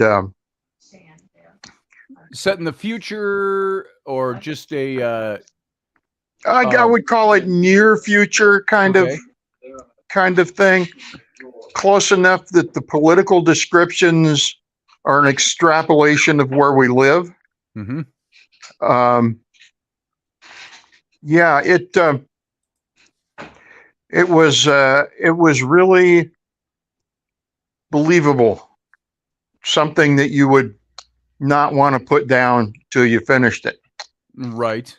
And he has written, the next, I sent James a personal message and said, I just finished reading Dog Soldiers. What should I read next? And he comes back with 2 different authors and says, you've got to read these people. Oh. So I did, but I also sent him a message back. I said, James, I meant, which of your books should I read next? Nice. And he said, all of them. Yeah, something like that. But he also recommended a place to start and kind of gave me a little description of how he handles writing. And I started out reading and the title is slipping me at the moment, but the first book in a 3-book series about a private detective in Detroit and his associates and hangers-on. He was I guess not a retired. He left the DEA because his wife was concerned about the kind of work he was doing with the DEA and his safety. Okay. And unfortunately, he just couldn't stay out of trouble. He was a Marlowe kind of guy in some ways. He and a friend that used to work together when they were in the DEA stopped to have lunch, and a couple of apparent hoods came in to rob the place, but it was actually a hit on a particular person. And they faked the robbery to hide the fact it was a hit. But the police officer and the detective, private detective, recognized something was wrong with the whole deal. And then the story really gets rolling. Okay. And there are kidnappings and other things that they get involved in. Very well written. You know, This is the series that read like Pulp Fiction, or perhaps if you were watching a noir. You know, many of your famous authors will have their favorite authors too, and I've heard that if you want to know how to write really well, if you want to write a good book. Oh, I got Terry Pitts back here. I wasn't looking at the screen. Sorry, Terry. If you want to write a good story, one of the best ways to become a good writer is to do a lot of reading. There were certain authors that had great influence on the way I write. Even though I'm not a famous author, but I've written books and I write things in a certain way. And Robert Ludlum, I used to love to read his stuff. He's the one who wrote the Bourne Identity, the Bourne Supremacy, and all of those books. The late Robert Ludlum now. I read Mary Stewart. I liked a lot of her stuff. She did the original trilogy, The Crystal Cave, The Hollow Hills, and The Last Enchantment, wrote about the Arthurian cycle. And then she added The Wicked Day after that. I loved reading her stuff. One of my favorite all-time authors was Leon Uris. Uris or Uris. I've never known exactly how to pronounce it. Uris. And he wrote such well-known books as Exodus, which they made into a movie. This is how long ago it was. In the late 50s or the early 1960s, they made the movie Exodus with Paul Newman. It was about the Jews from Europe who, after the war, fled. Well, they fled Europe, but they hopped these boats and they would go to Israel. Well, it wasn't Israel at the time. It was called Palestine at the time, which is not the name of the country, by the way. Palestine is more modern in the last 100 to 150 years. It was Canaan, it was the Middle East, but Palestine under the British control. And they would go there and they would establish these kibbutzes, these farms, these communes. And so then the British started keeping them out. You can't do that. Well, they would take these big cruisers, steamships, and they would run them aground on the coast of Israel, of what is now Israel. And then the British would round them up, all these former concentration camp victims from Nazi Germany. They would round them up. They put them in concentration camps, detainment camps in Israel, in Palestine, because they didn't know what to do with them. You can't keep coming here. Well, they kept coming. And finally, of course, as we know, it eventually ended up in 1948 with the establishment of the State of Israel, and which survives to this day. And one of the strongest countries in the Middle East. And but Leon Uris wrote that original book, Exodus. It was about the Jews that would come and establish the State of Israel. He wrote Trinity, Ireland, about Ireland. He wrote books like Mila 18. Now, you say you read a book and the author himself, or somebody had said this is a book that truly scared him. Did you feel scared by that book? And I want to ask anybody, Terry, you or anybody else, and any book you read actually scares you while you're reading it? It was a frightening vision. I read another book, and I'm sorry the guy's name doesn't come to mind like James did. It was a apocalyptic story where they had a pandemic that attacked the bottom of the food chain, destroying the plankton and the all the basic stuff, vegetables and grains and grass and stuff like that. And I'm going like, wow, that there's a lot of things that you can survive, but how are they going to survive this? Right. I read about 3 books in the series, but I got drifted away by events in my life. Sure. But that was that first book. I took time to write the author and say that is the most frightening thing that I've read at this point, because where do you go from the bottom of the food chain? Right. Where's there to go? Well, they found a way, but it was later on. So I, for one, don't believe books have become obsolete. I know they were talking about that a few years ago because of the incarnation of internet books and things like that. I happen to love books.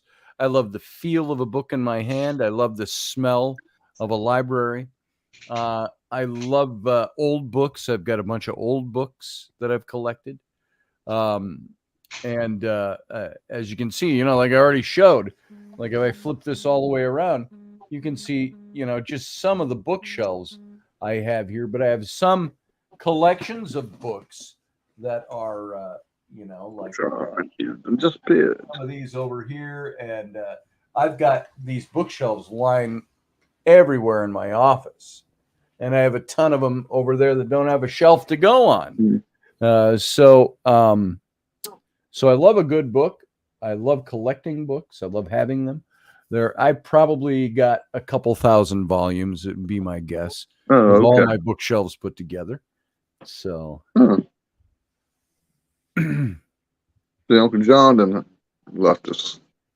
I think he's there. I think he had to run off. He's helping take care of his parents, which is what Uncle Dave did. His parents, and so John has kind of had to take on that responsibility. But what John was talking about, that book about the food chain. Yeah, I mean, you can tell the jets that putting out the back spray. I think it's spray. It's affecting the honeybees. It's affecting, it's killing plants and animals. The smaller plants and animals all over the world. They call it chemtrails. So, and I think they've got a lot of information on that. Yeah, and I've read up on that, and I've seen seminars that people have done on those.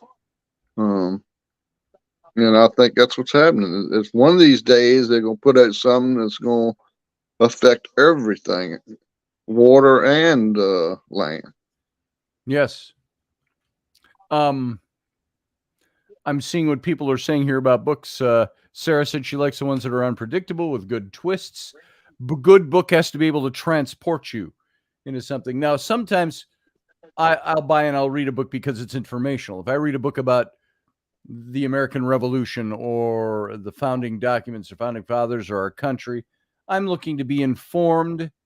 But I also want, like David McCullough wrote some great books on history. Stephen Ambrose wrote, God, I loved his books. He wrote Courage Undaunted, or it's Undaunted Courage. I always mix the two. I dyslexic the title on that, about the Lewis and Clark expeditions. But it's written in such a way that it's history, and you're getting all kinds of information, but it's written so well. It doesn't read like a novel, but it reads like a good story, which I like. So Stephen Ambrose. He also wrote Band of Brothers, which they made into that miniseries, very successful miniseries.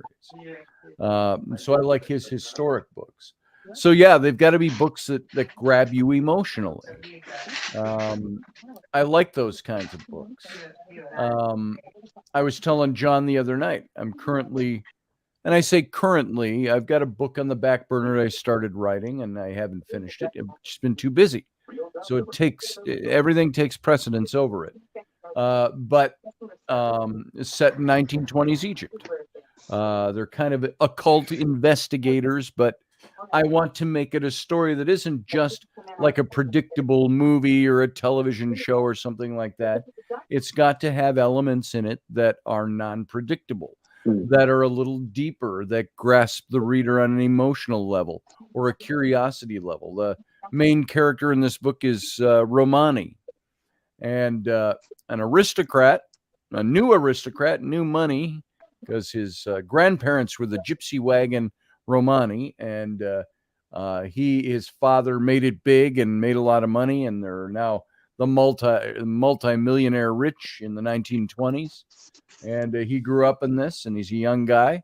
And so this character, he's got to hail back to some of his gypsy roots, the magics, the mysticism, the spirituality of his grandparents. Things like that are come into play. The book has supernatural in it, and you could say paranormal, but then everybody goes, "Oh, it's a ghost hunting book." No, it's supernatural. It deals with the occult. It deals with the occult, meaning simply the unknown, not the occult as in satanic. That's not what I mean by that. So, but to make a book like that readable to somebody that's going to want to read that book, that's going to want to be drawn into a book like that. It's tentatively titled The 10 Breaths of Ra. And so I've got to see if I'm going to keep that title or not by the time I finish the book. Hopefully I won't be elderly by the time I finish it. So I hope in the next year or so to be able to crack that book out.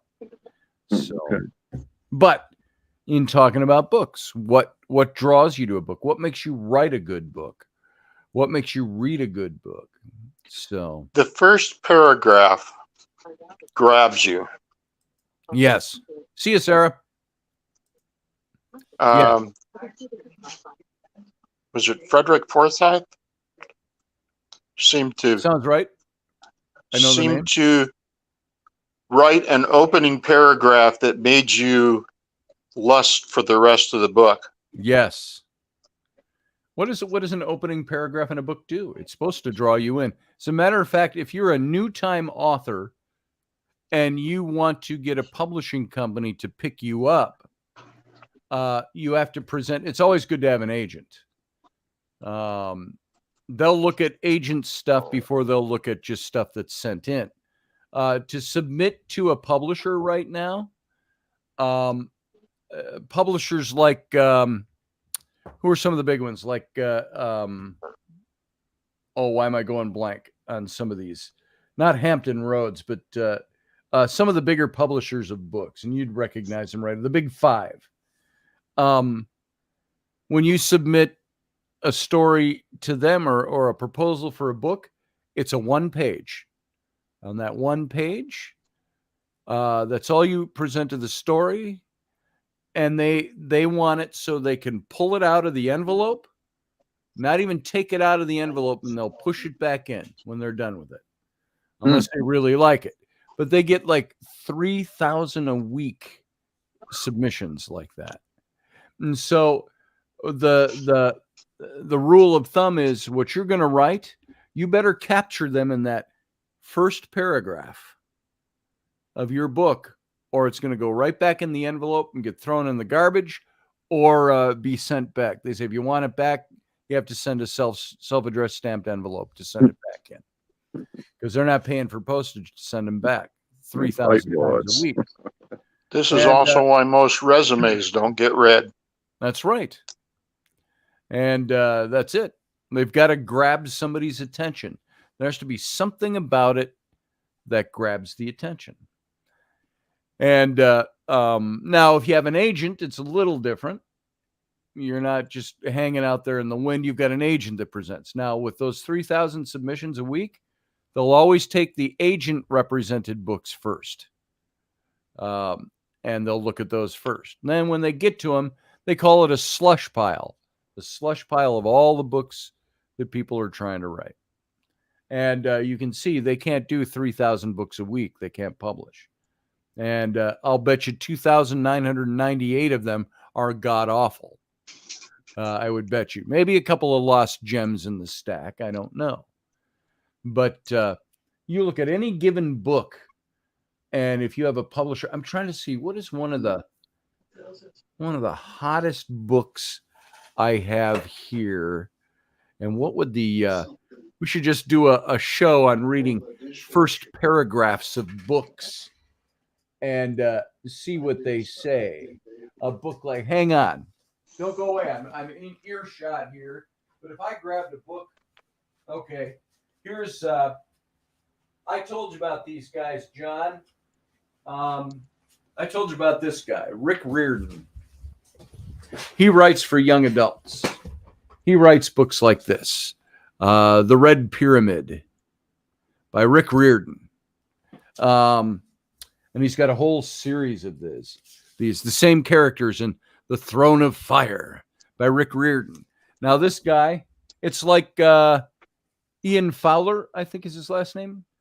No, Artemis Fowl was the name of the book, and it's Ian Clayfer, Irish.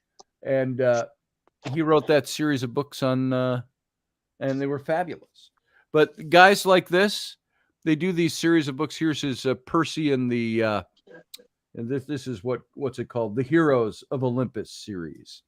And this is book 1, The Lost Hero. And he wrote a whole series of these. They're young adult books. Now, does a guy like this have to sell a publisher on his book anymore? No, because he's got 20 books out there that have made them millions upon millions of dollars, and he's made his millions of dollars. But what do you do? Here's a book 1. Say he presented this. And what's his first paragraph say of his book? It reads like this. Hang on. Let me get on my cheaters. This is just out of the blue. I haven't read this book. I bought this whole series. I found at garage sales and stuff, and we read them with the kids. I got all these books. Okay. The Lost Hero. Chapter 1. Now, here's the first page of his book. Here's how it starts. Even before he got electrocuted, Jason was having a rotten day. He woke in the back seat of a school bus, not sure where he was, holding hands with a girl he didn't know. That wasn't necessarily the rotten part. The girl was cute, but he couldn't figure out who she was or what he was doing there. He sat up and rubbed his eyes, trying to think. That's the opening paragraph. So, did that draw a publisher's attention? His book on the Red Pyramid, which I read to my kids. This book is fascinating because it's written to young adults, teens, adventure, all of that, but it's really rewriting the whole Egyptian pantheon of gods, the whole story of the gods and how they interacted with modern kids. And the book starts like this. Again, opening paragraph says this.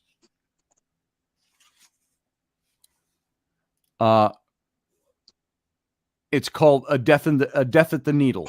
And it says, we can have a few hours. We only have a few hours, so listen carefully.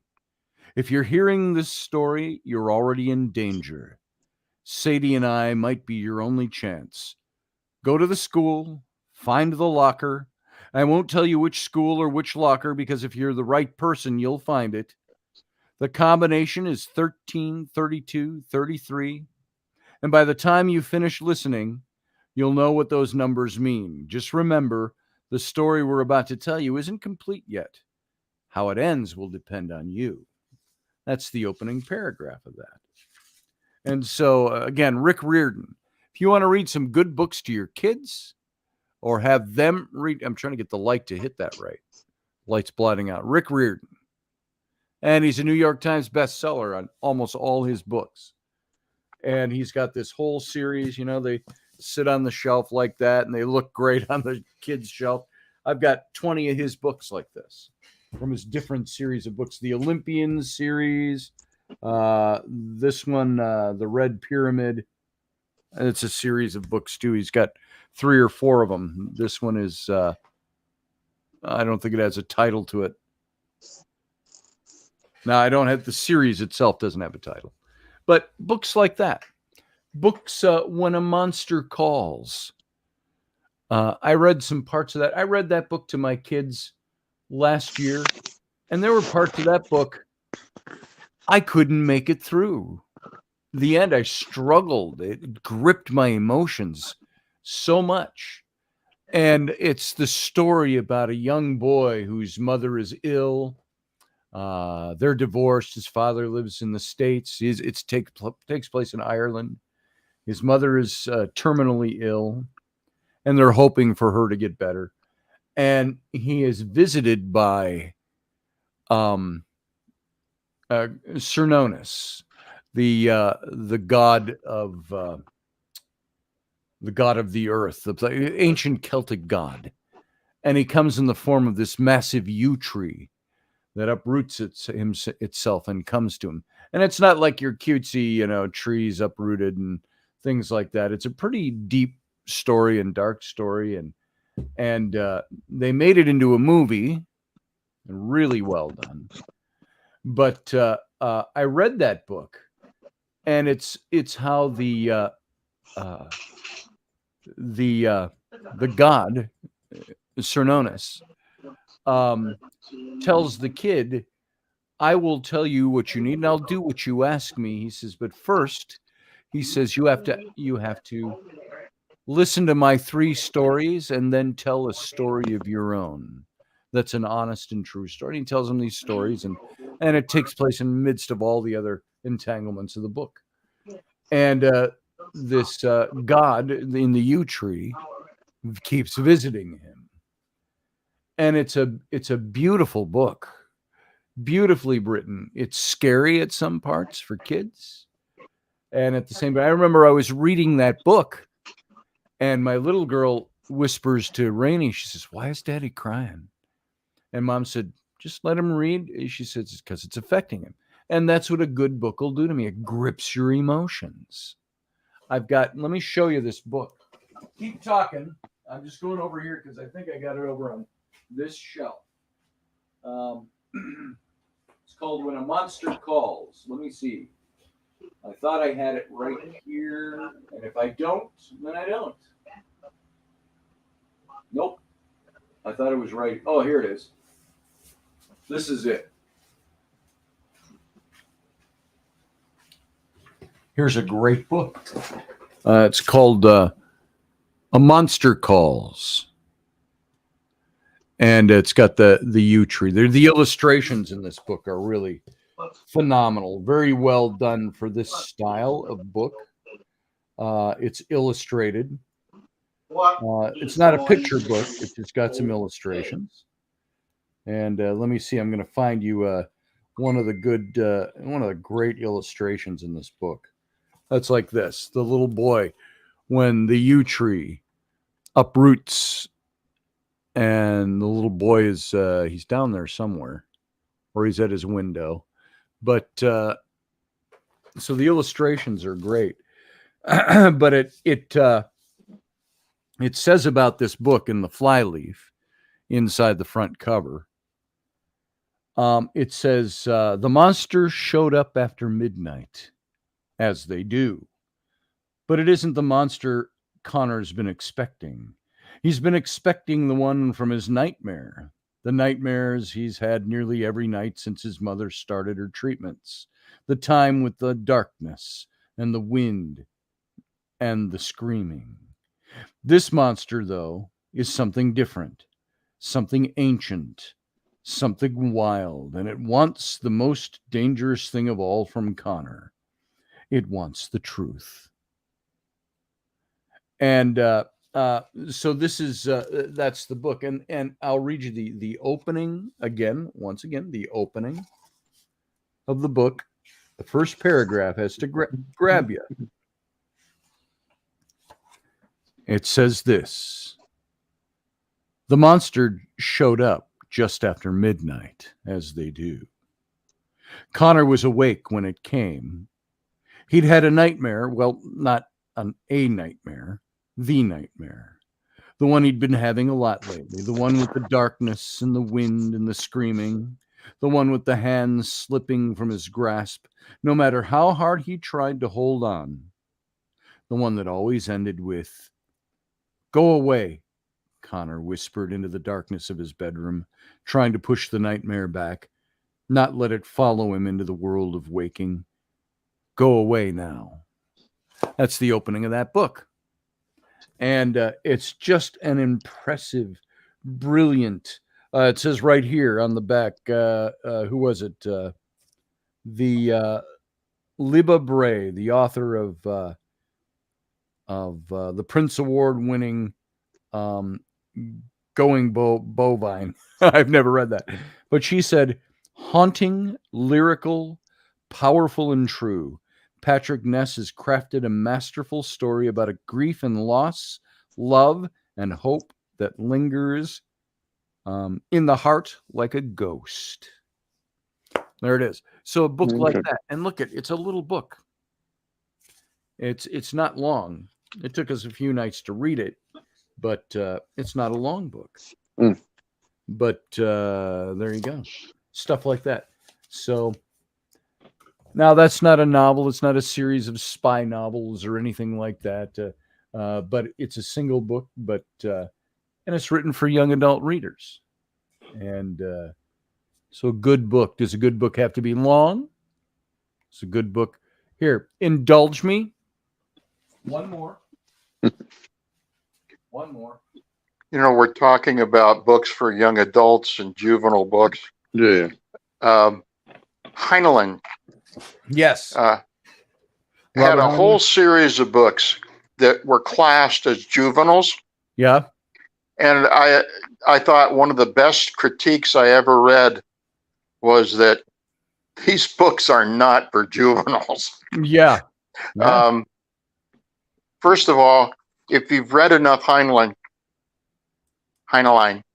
you become aware that he does not want his reader to be comfortable in their paradigm. Right. Every book of his that I've read in some ways disturbs your way of looking at your universe. A juvenile book, Orphans of the Sky, was about a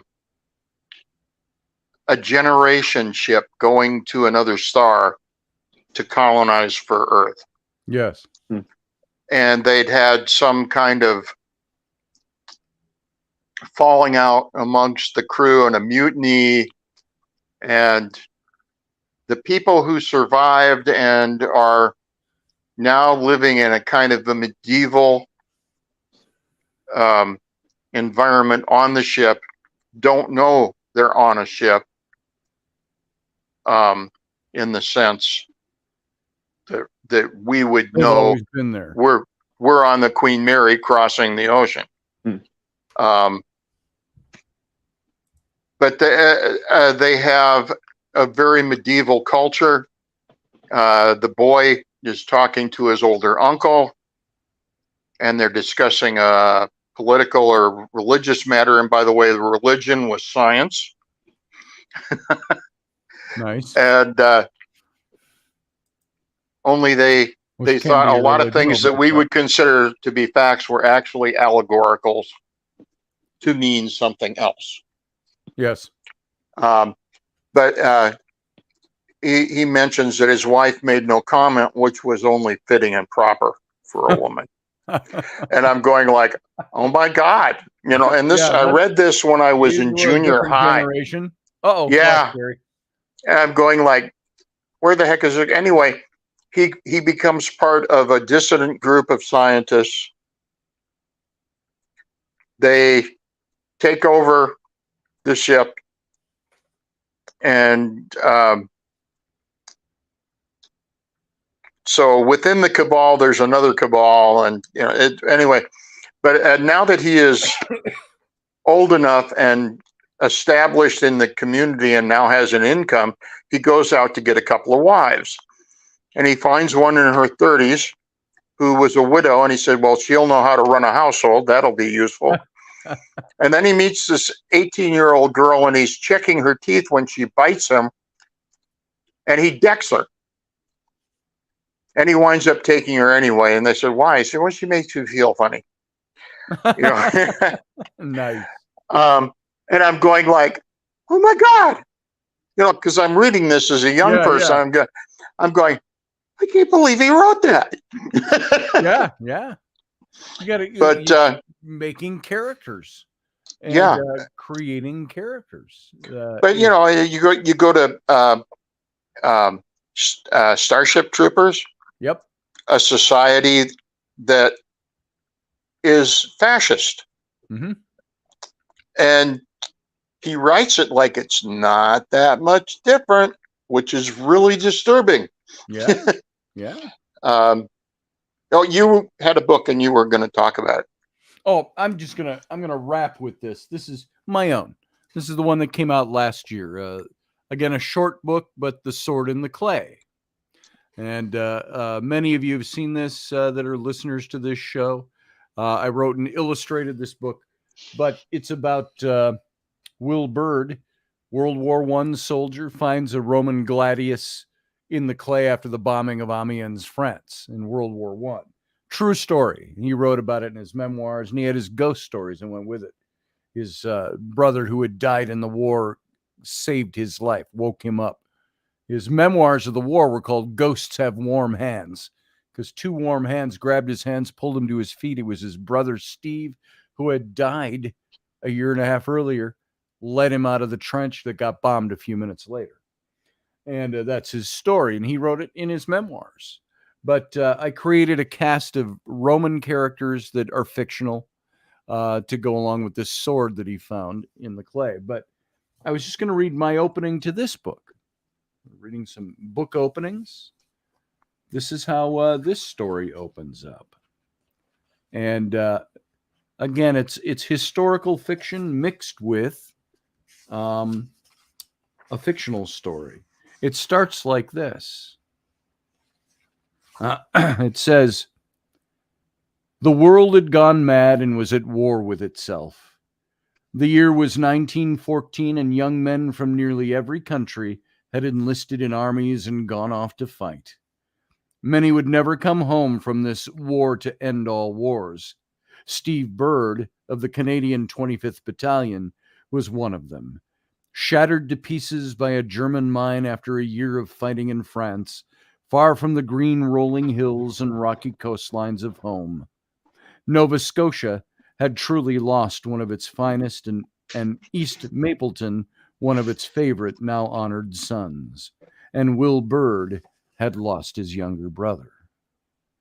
And then it goes, and that's the first paragraph of that book. So you want to write things that draw people into the story. And why should they read that? Why should they care who Will Byrd was, who Steve Byrd was, and all of those? So, hey, that's all right, Terry Pitts. We got to run too. It's already after 11 here, afternoon out east. So, John, thanks for being here. We'll do some more of this again. We'll talk more about books. I appreciate your input. I appreciate all the stuff you have to say. We got to talk more because I got some other things I want to ask you about. So for now, I got to go do stuff with my wife and kids. And John, you go have a good day. Thanks for being here, brother. I'll see you later. Goodbye now. All right, everybody else, thanks for being here. Thanks for being part of this broadcast. Come back on Monday, Tuesday, Wednesday, and for the Intrepid radio program. And we'll see you back here tomorrow night. Everybody, live long and prosper.